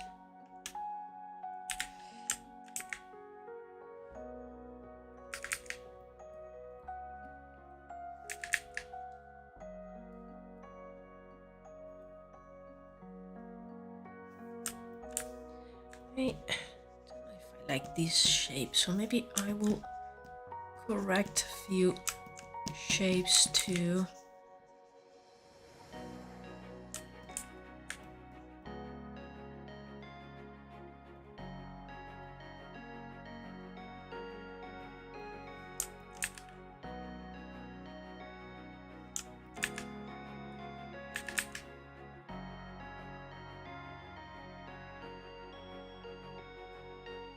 Gonna flip the canvas so I can see these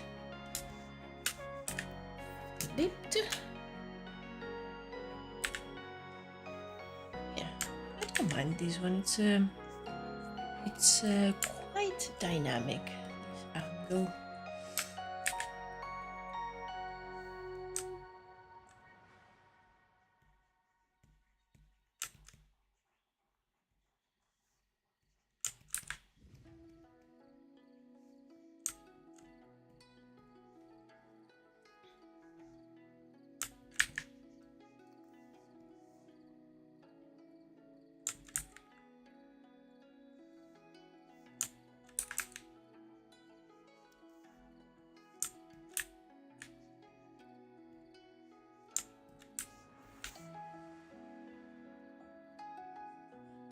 Even have maybe there's like some very high peaks at the back. They're just really hidden behind maybe like some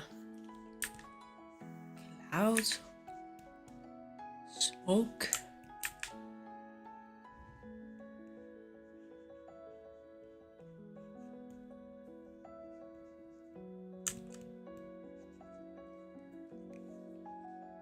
It looks like magical lava. Yes, exactly. Exactly. That's actually that's a good reference if I want to add more details to some of these like pools when like the lava flows and when it comes out, even when the earth opens, like instead of having like a volcano erupting, it's when it comes straight up from the earth and you have those like fissures and crevices and the lava comes out. That could be a nice reference. It kind of looks like a primordial magical planet of some sort.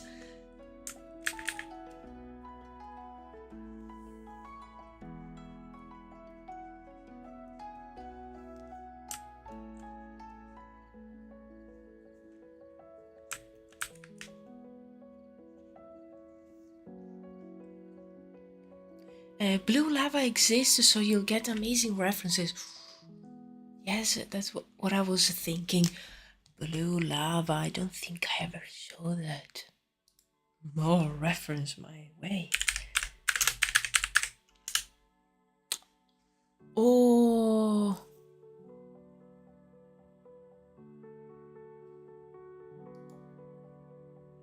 Oh.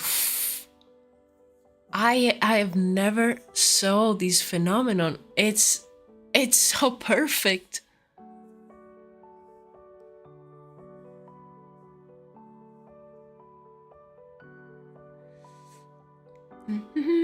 Another thing on the list.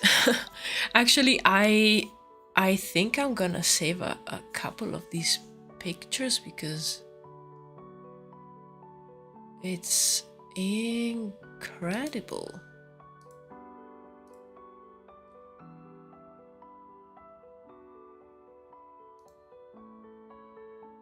Wow. Yeah, these references are perfect. And this one, ooh. I didn't know blue lava was a thing. Oh my god. Yes, me neither. Mimic dropping the cool stuff always. Wow.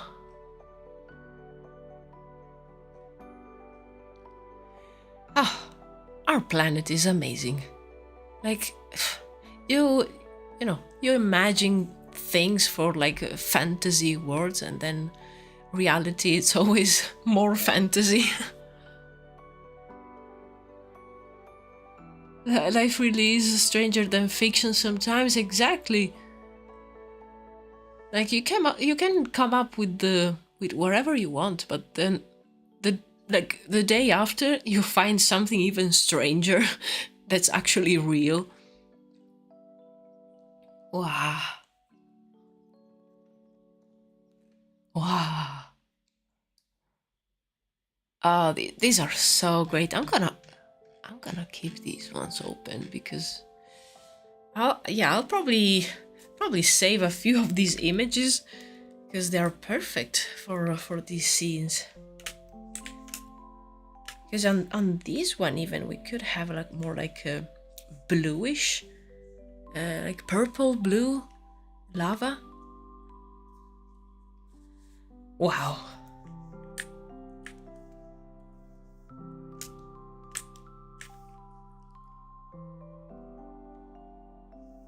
Well, I'm sorry. The rest of the stream, I'll probably keep thinking about blue lava. Oh, hello, Meta Dragon. Hola, hola, bienvenido.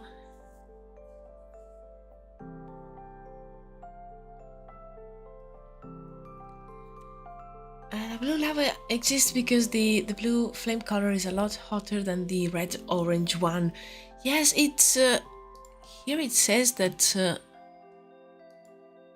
it happens in Indonesia.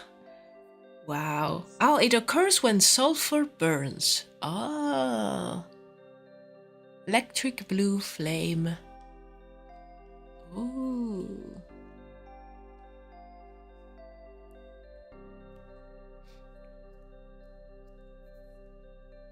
Nice. Ah, okay, so it's the sulfur that burns and gives it the blue color. But yeah, it's super, super hot.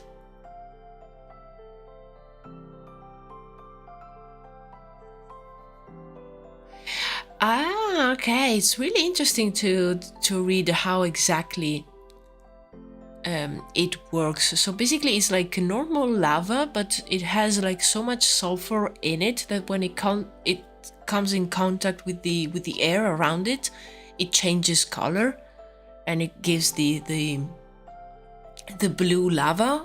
Although like the lava underneath it's normal color, but it is the sulfur that gives it that blue.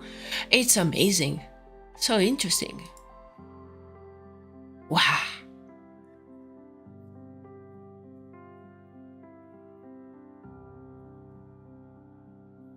It's yeah, it's sulfur. Yeah, I was reading. Amazing. That's why you have that much fumes around it. Yeah. Oh, sorry, I have to open this cat today. It's so needy. Now I have to open the door for her. Go. Oh. Go.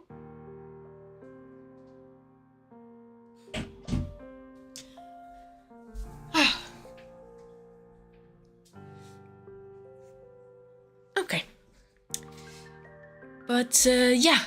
Anyway, it's a great reference because those colors are.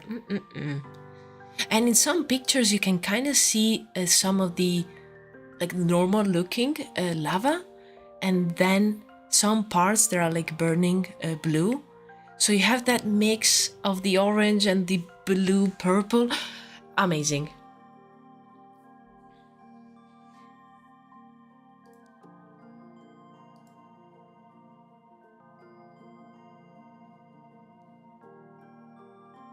Now I want a blue lava lamp. Yes. To have like this phenomenon safely in your room.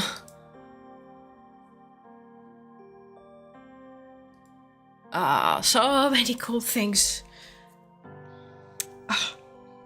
Now those are like good distractions because they give you ideas.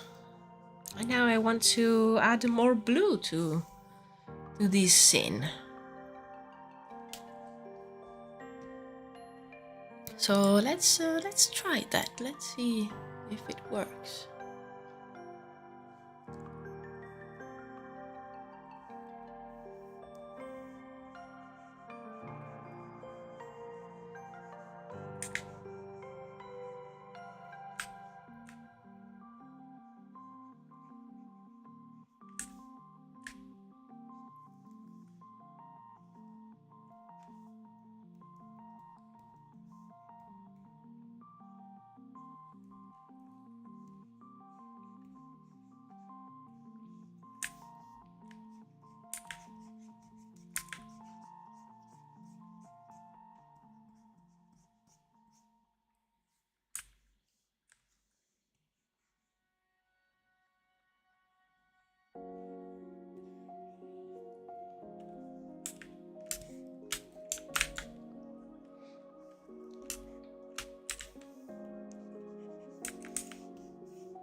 brush would be good here. Nah. No, this one, maybe one of these. What am I using? Okay. Yeah, I want the smudge tool. Okay, this one works pretty well.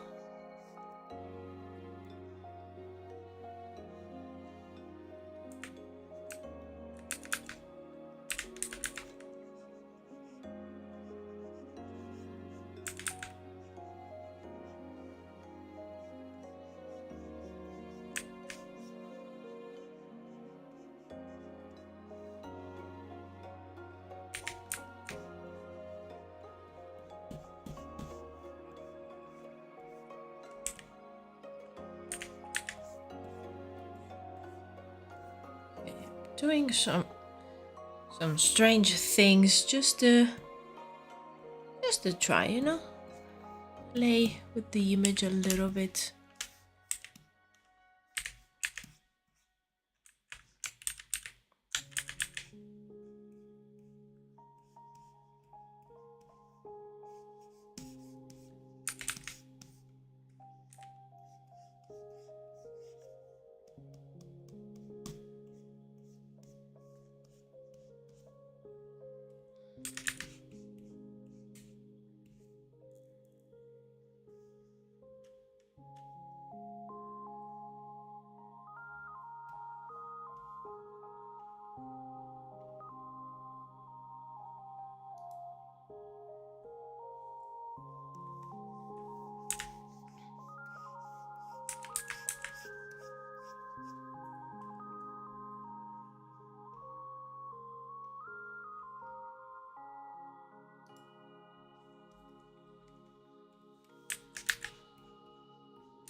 Oh, thank you, Barbatos. It looks beautiful. I'm happy that you like it. I think it's starting to look quite weird, but that's what I want. So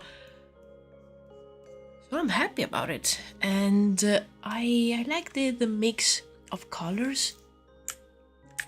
Just want to try because I messed up this kind of mountain thing. So now I'm just gonna, you know, reshape it a little bit, but I think it's working quite well.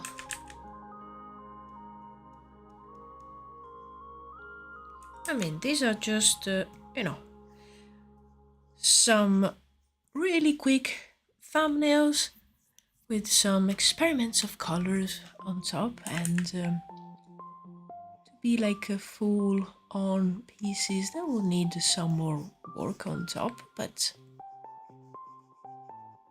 all that can come later. Weird in the best way possible. Exactly, yes.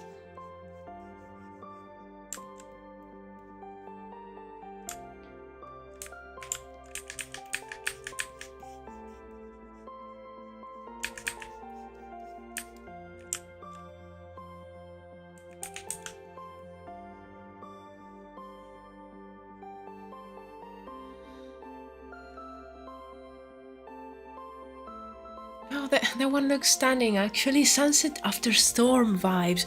Oh, yes, you're right. I'm so happy that you like it, guys. Yeah, I think this one was the one that I had like the most, I don't know, doubt about it. So I'm happy that it's turning out like something right now.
did now the bottom right look more pretty. Thank you, Miggy.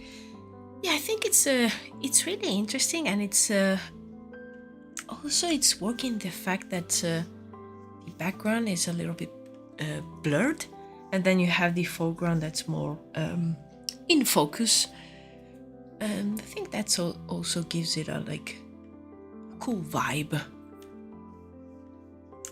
Now I'm just playing with some lines here of energy just coming down this mountain.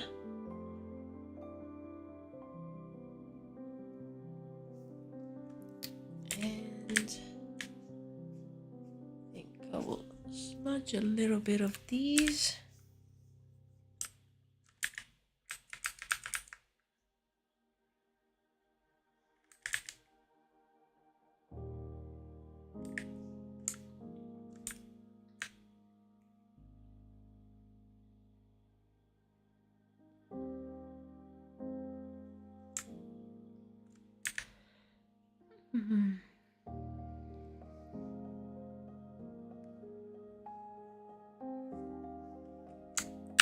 Let me save. I think I've never saved in the past 2 hours. Save, please. It's taking its time to save. Okay, that was done.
See, I kind of want to break these lines a little bit. I just need to find the right brush to do it. I think this one might. Oh yes, because they look too much like actual continuous lines, and I need this to be broken a little bit.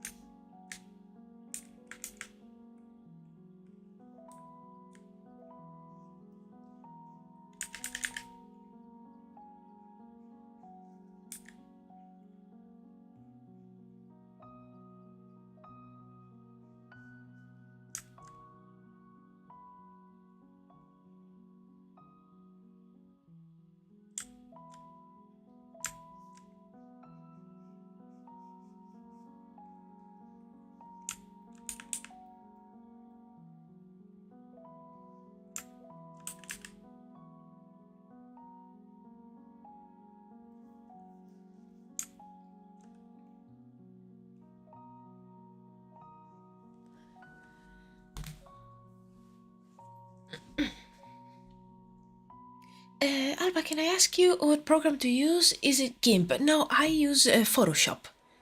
Yeah, because in the live stream, I just keep the canvas area visible, but it's actually Photoshop. Because since I also have to work with it, I need to have the official softwares. Even though you can do this stuff on whatever program, even like Krita, you can use GIMP. There's amazing people doing amazing things with their sketching up on their phones. So yeah, I tend to use Photoshop because that's what I use professionally as well. So yeah, and also it's the program that I know the most. So I feel comfortable with it. Thank you. I'm new to digital drawing. Oh yes, nice. I think I've used GIMP when I first when I bought my first tablet to draw with a computer. I think for the first year I was using GIMP or something else that's very similar. I don't remember, but yeah, I then started using Photoshop because I went for 2 years for a concept art course, and the school provided the program. And then I had still the program for some time, and then I was again sailing the seven seas to keep using Photoshop. But then when I started actually working as a freelancer or remotely, and I needed to use my stuff, so yeah, I started paying for Adobe. It's fine. I'm fine.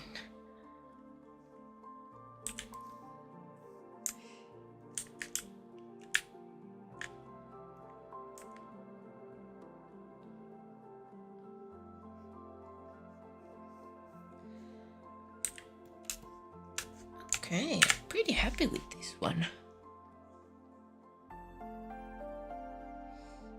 Okay, so I have around half an hour left. I think I want to keep playing with the first one here, just adding a few more details. I don't know if I will keep the details that I'm about to add, or if I'm going to maybe use some photos to do some photo bashing. But at least I want to, as I was saying before, I want to add a few more high frequency details here. So keep basically doing kind of like a frame and concentrating my attention in the center. You can always go back to sailing the seven seas. Yes, that's yeah, that's something that I sometimes think about. Every time that the payment for Photoshop leaves my account, I'm like, should I? Should I maybe?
You know what they say, if buying isn't owning, piracy isn't theft. Exactly.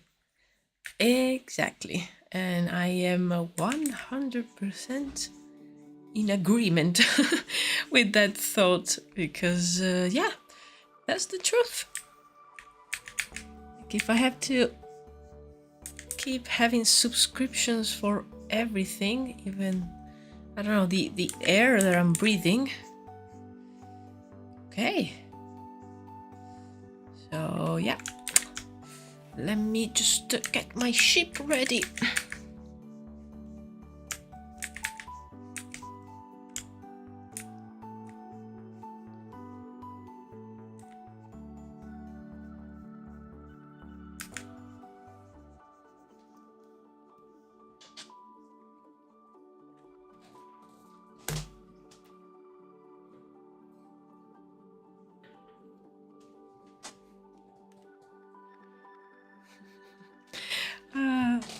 My cat keeps letting herself in. I mean, it's her house, but oh my god.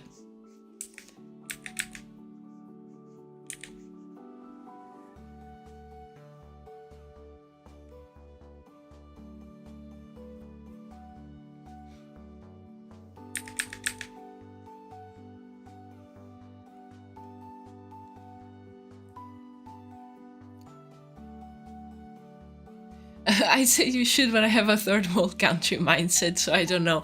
Oh yes, I totally get that. Yeah, I started paying it just because since I do like freelance work for like also companies, it's better this way. Also, it's like a business expense for me, so at least I save a little bit.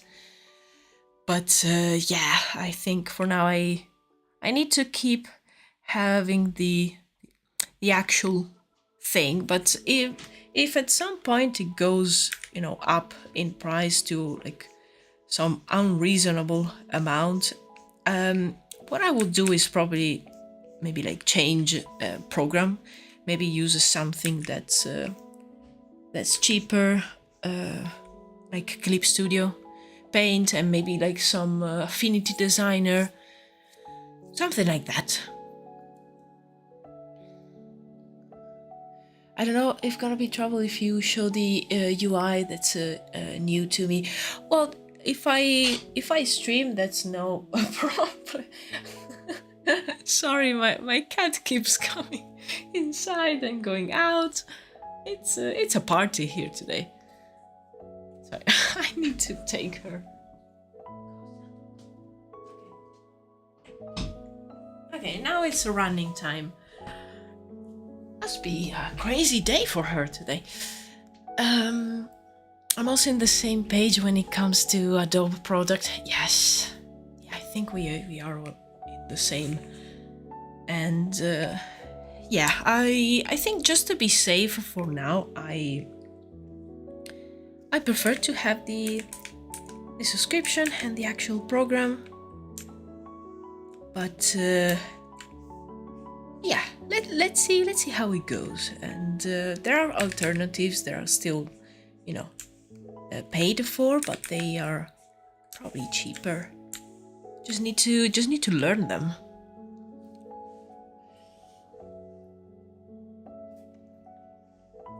Claro, you probably have better tools, or overall works better if you have the paid software.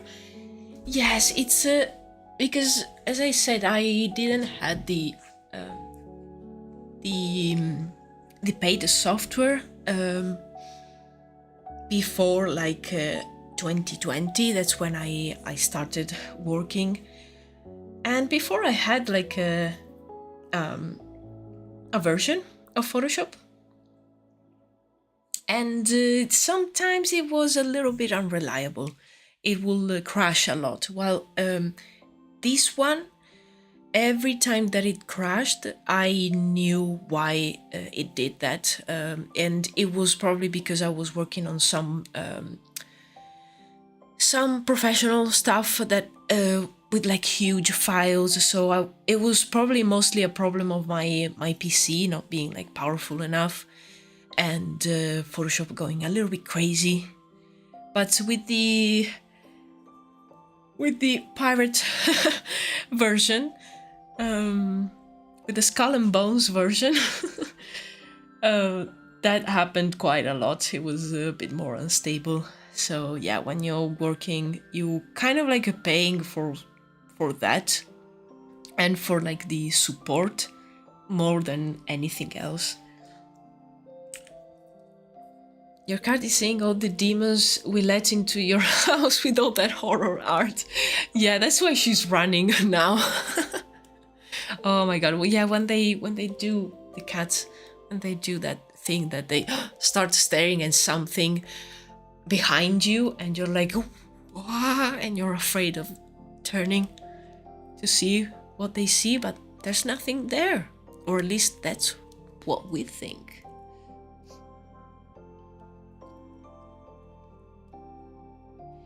Like I'm not using any Adobe product, I use Procreate. Oh, nice. And in PC I use a sketchbook program. Oh, yeah.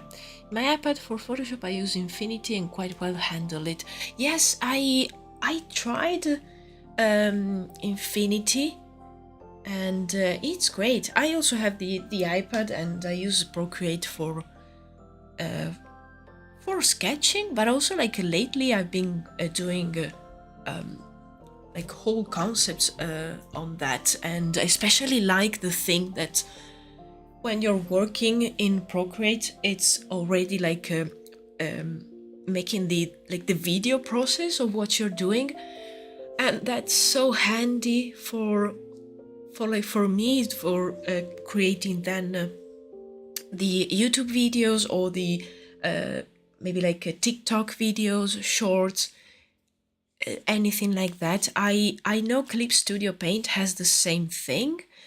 I wish Photoshop had it, but yeah, I don't think they will ever implement it. It's so good. It's so, I know I can still,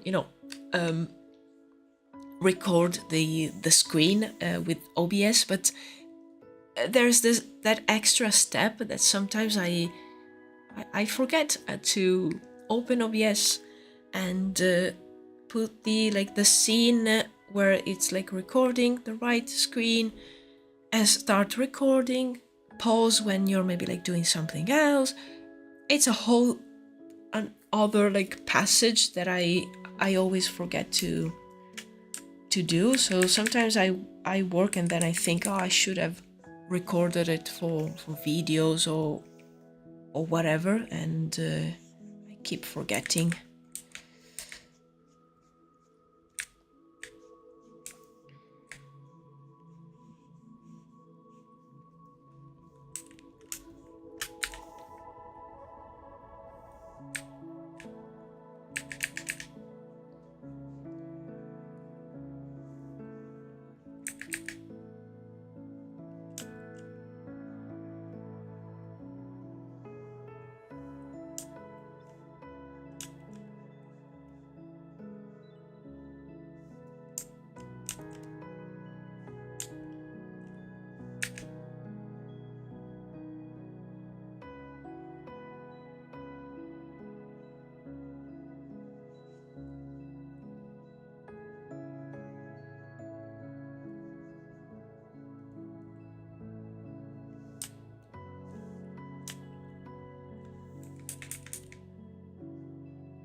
Have you ever heard about Art Studio Pro?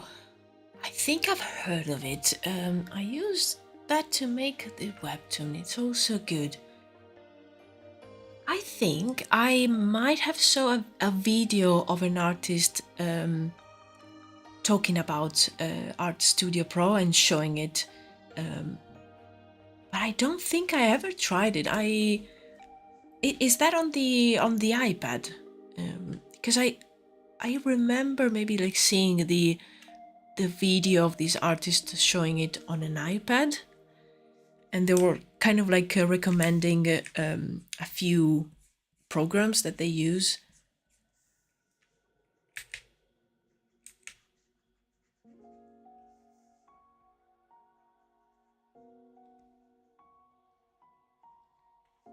Because I like Procreate, but I don't know, there's always like something that makes me stop at a certain point when I'm working on something, and then I maybe like bring it on my PC and I finish the illustration of the concept on Photoshop. There's like, I don't know, I like it for sketching and putting down ideas, but I can I rarely can finish a whole illustration on it, and it's probably like my problem. But I don't know.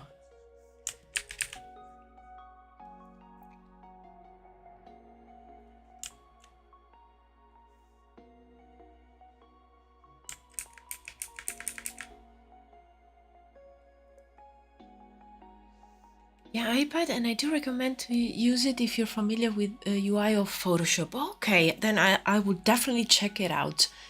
Art Studio Pro. I'm gonna write that down so I don't forget. Or Clip Studio Paint, only one-time payment. Oh yes!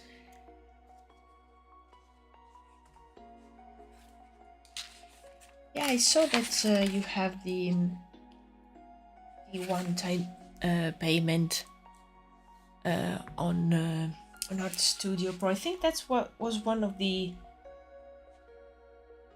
Studio Pro. One of the reasons why that artist was like so happy about it.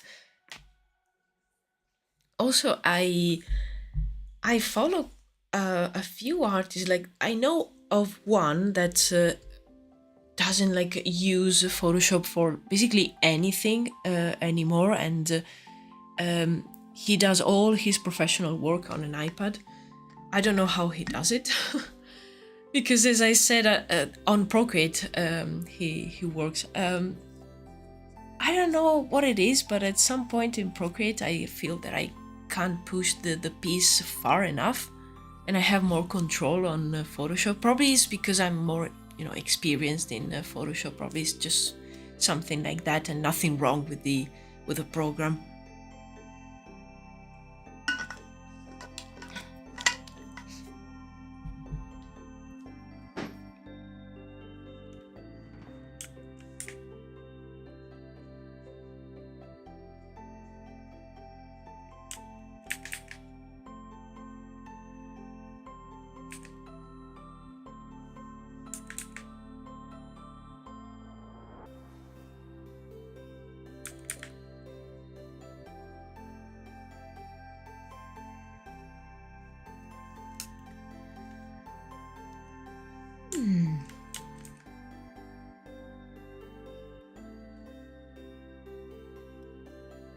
I've been working quite a lot in the last few days, so I'm kind of thinking that today maybe taking the evening off, because I bought yesterday, because it came out yesterday, a new video game, and it's a cozy game. So I don't know. I want I want some cozy vibes. Okay, so I'm gonna go out to get some coffee. Ooh, nice. But in case I don't come back before the stream ends, I'm gonna name drop Sticky Note Nightmares by John Ken. See ya. Always dropping the stuff and making everyone go crazy, Mimic. But yeah, just in case, because I will probably finish in 20 minutes or so. So in case you don't return in time, I will see you at the next one if you're around. Thank you for being here, for keeping me company. Let me check that out. Sticky notes by John Ken.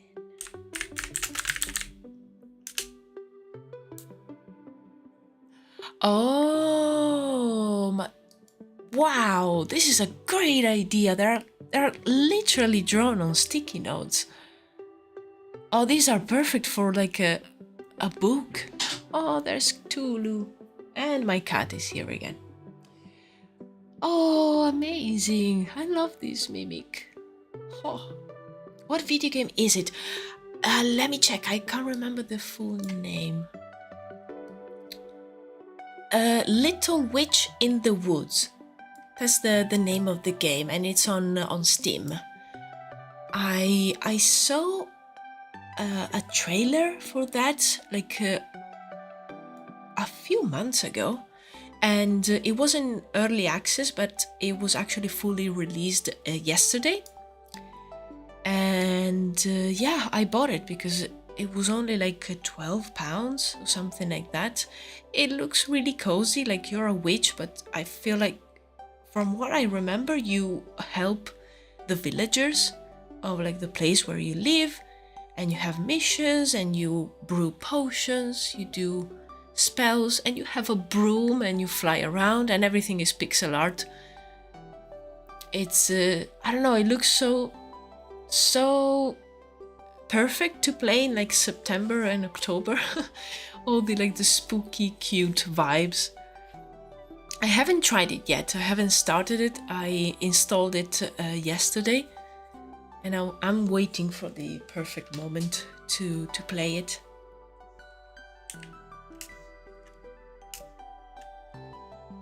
Looks like Stardew Valley. Yes, exactly. Stardew Valley, but you're like a cute witch. And anything that's like Stardew Valley vibes, I'm always like drawn to. It's yeah, it's like a magnet for me.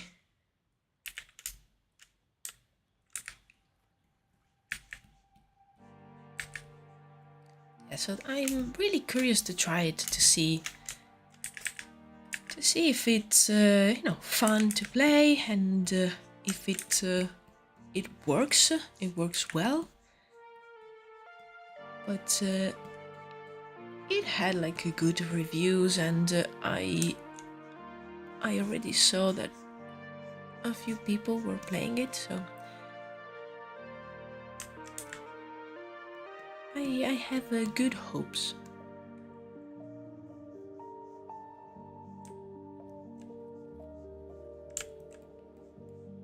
Yeah, I was looking forward for like a cozy game, because I've been playing quite not intense, but more like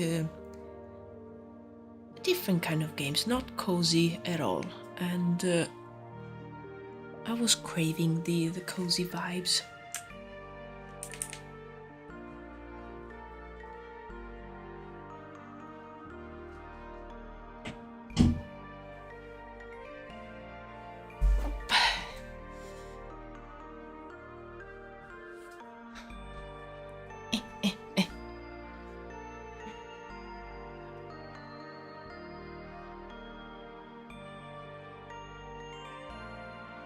Okay. My cat is now sleeping on top of my jumper, so now I guess my jumper is not my jumper anymore. It's fine.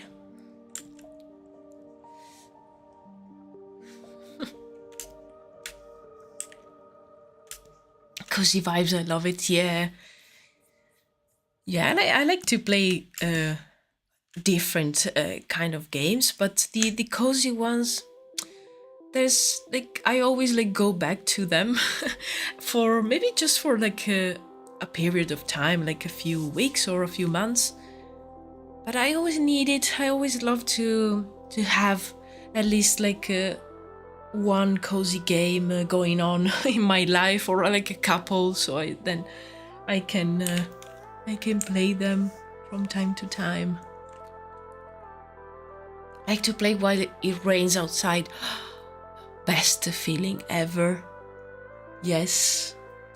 Like, and now it's starting to get a little bit colder here. Not yet cold, but it's been raining and it's a little bit more gloomy, let's say. So it's the perfect vibes for playing cozy games or like reading.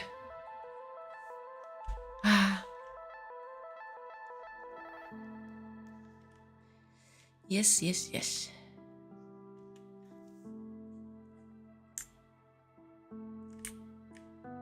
Ooh, this brush is too much.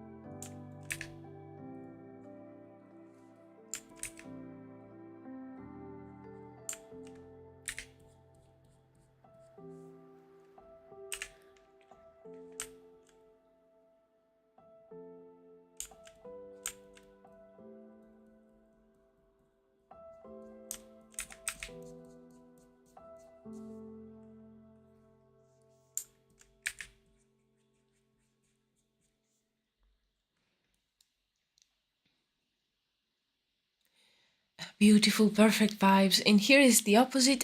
Okay, it's starting to get hotter because September 21st, spring starts. Okay. So I'm enjoying the last of the cozy cold days. Oh yes, enjoy it while it lasts. I love rain, and I mean, I live in the UK, so rain, it's something that happens quite often. We had like almost zero rain from May until, I don't know, 3 weeks ago. I was drying out. I felt like a mummy. I needed some rain. And now it started to rain from time to time. Also, like, had a couple of not thunderstorms, but like storms with the strong rain, and I'm feeling like life and energy returning inside of me.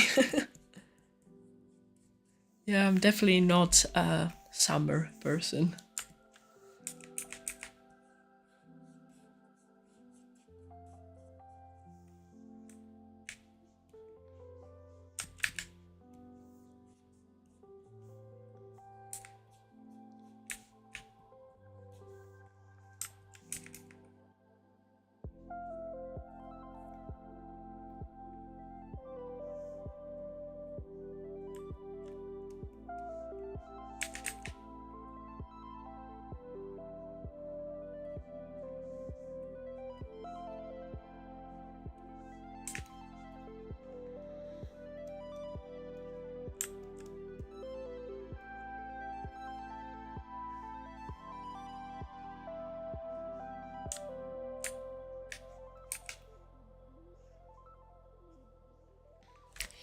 Nice, I like rain too. Yes, rain team.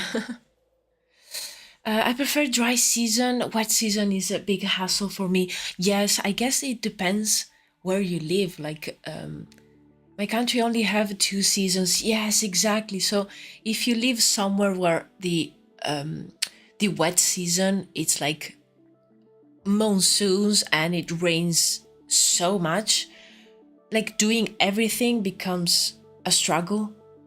So you definitely prefer the dry season. It's definitely easier to live and to do stuff.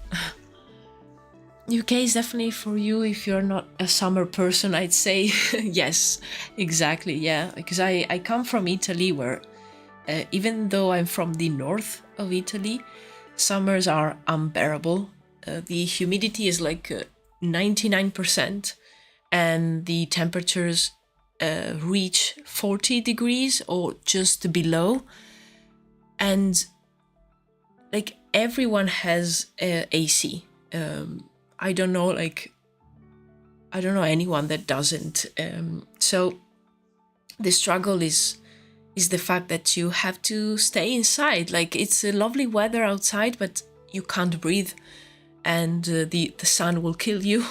So you have to stay indoors. Like, I remember like the times where I was off from school during the summer, which in Italy you have the whole 3 months of summer off.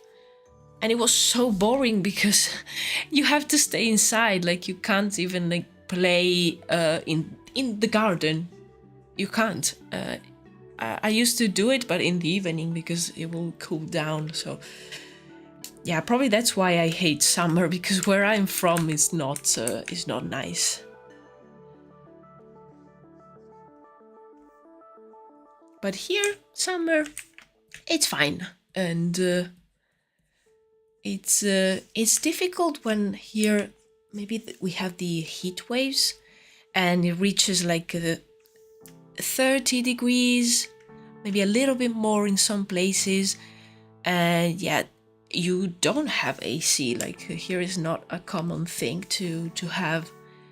They have it in shops and supermarkets, like grocery stores, but not in homes. So you're literally melting, and sometimes the house, because here houses are built to keep the heat inside, the houses will be hotter than the outside. That happened to me in the place where I was living before this current one. Outside it was at some point like 30 degrees. Inside it was like 33, 34. And I had to work. I couldn't go outside. Oh, yeah, those moments. But fortunately, they don't last long. So you have to endure, and then it will be done.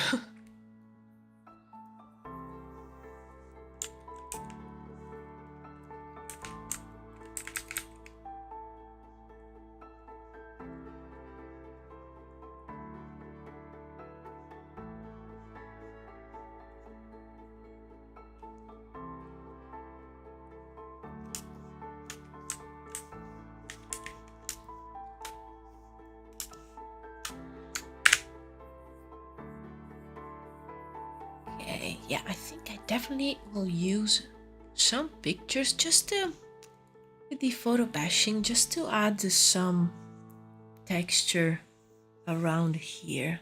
It will be possible to do it with the brushes, but I like the fact that if you use pictures, especially like these ones that are taken in like real places, you have that kind of a chaotic energy from like nature. So it's always, I don't know, it gives it a really nice feeling. Like, all these textures will be really interesting to add. I totally get it. Here in Buenos Aires, it also reaches 40 degrees or more in summer, but unlike Italy, not everyone has an AC. Oh, so it's just hell. Yes. Oof. Yeah, that's too much. That happens actually because I'm half Spanish, and my family from Spain, it's from the northwest, and it's kind of like the weather is mild for most of the year, but then in summer they too will have a few weeks where it goes to 40 or 40 something degrees, and there, since the rest of the year it's very mild, and even in winter it's not really cold, no one has an AC. So it's the same. And I remember once we went in summer there, and after that time my parents said, okay, never again, let's go in spring, because it was unbearable. Oh, I can't relate to that, but in my province, not all part of Indonesia, my province near Australia continent, so the weather is affected by Australia. Oh, nice, interesting.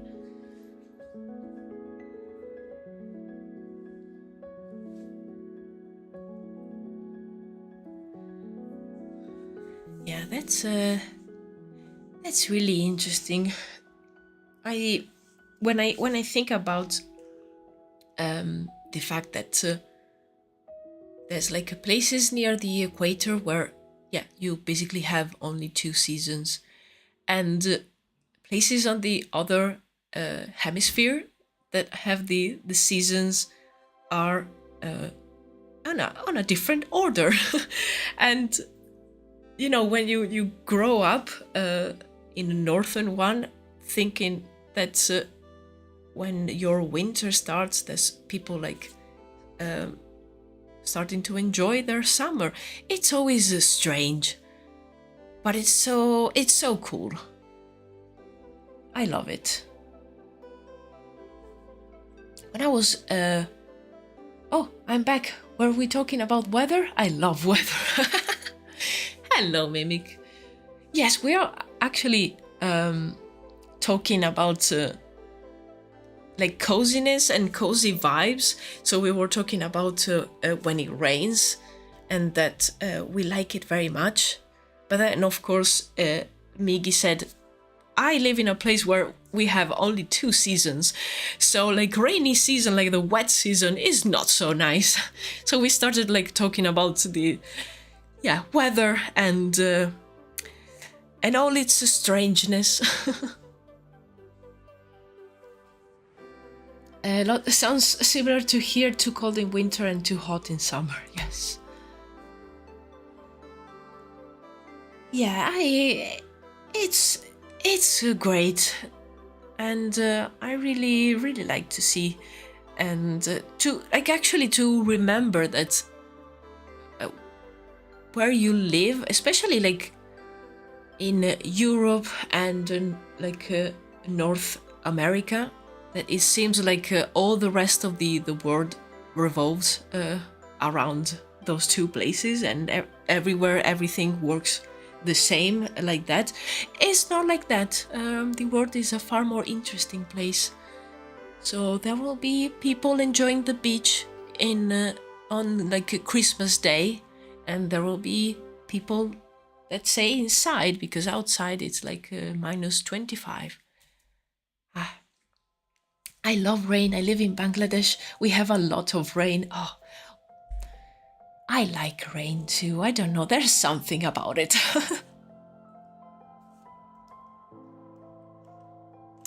Yeah, and I like cold. I don't know. I feel like the cold weather, my brain works better. Yeah, I don't know.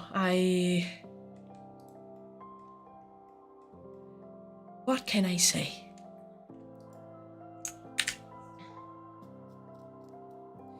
We have 6 seasons though. Ooh, that's really interesting. Ooh, 6 seasons. Nice.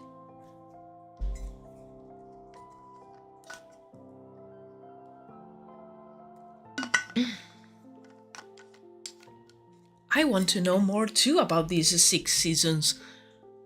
I will not end the stream until you told us about it, Mimic. We will keep you hostage here.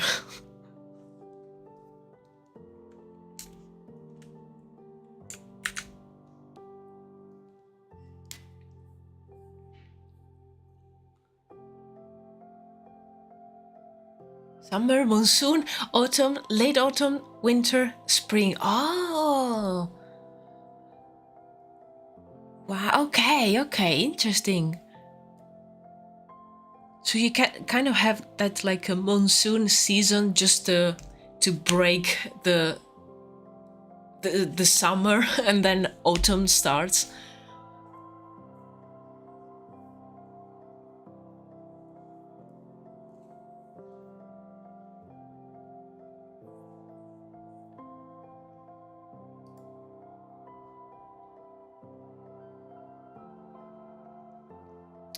Yeah, that's new to me. To me too, Miki. That's why I wanted to know.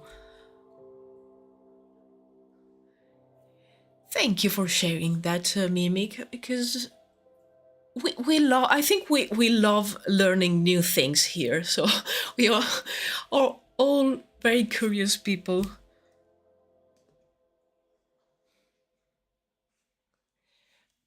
The difference between autumn and late autumn is autumn being highly humid and hot.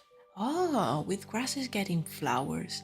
And late autumn is when the grasses dry up and become golden.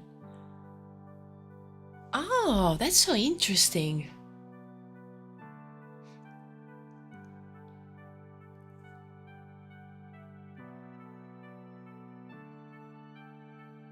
Oh, wow. I love it.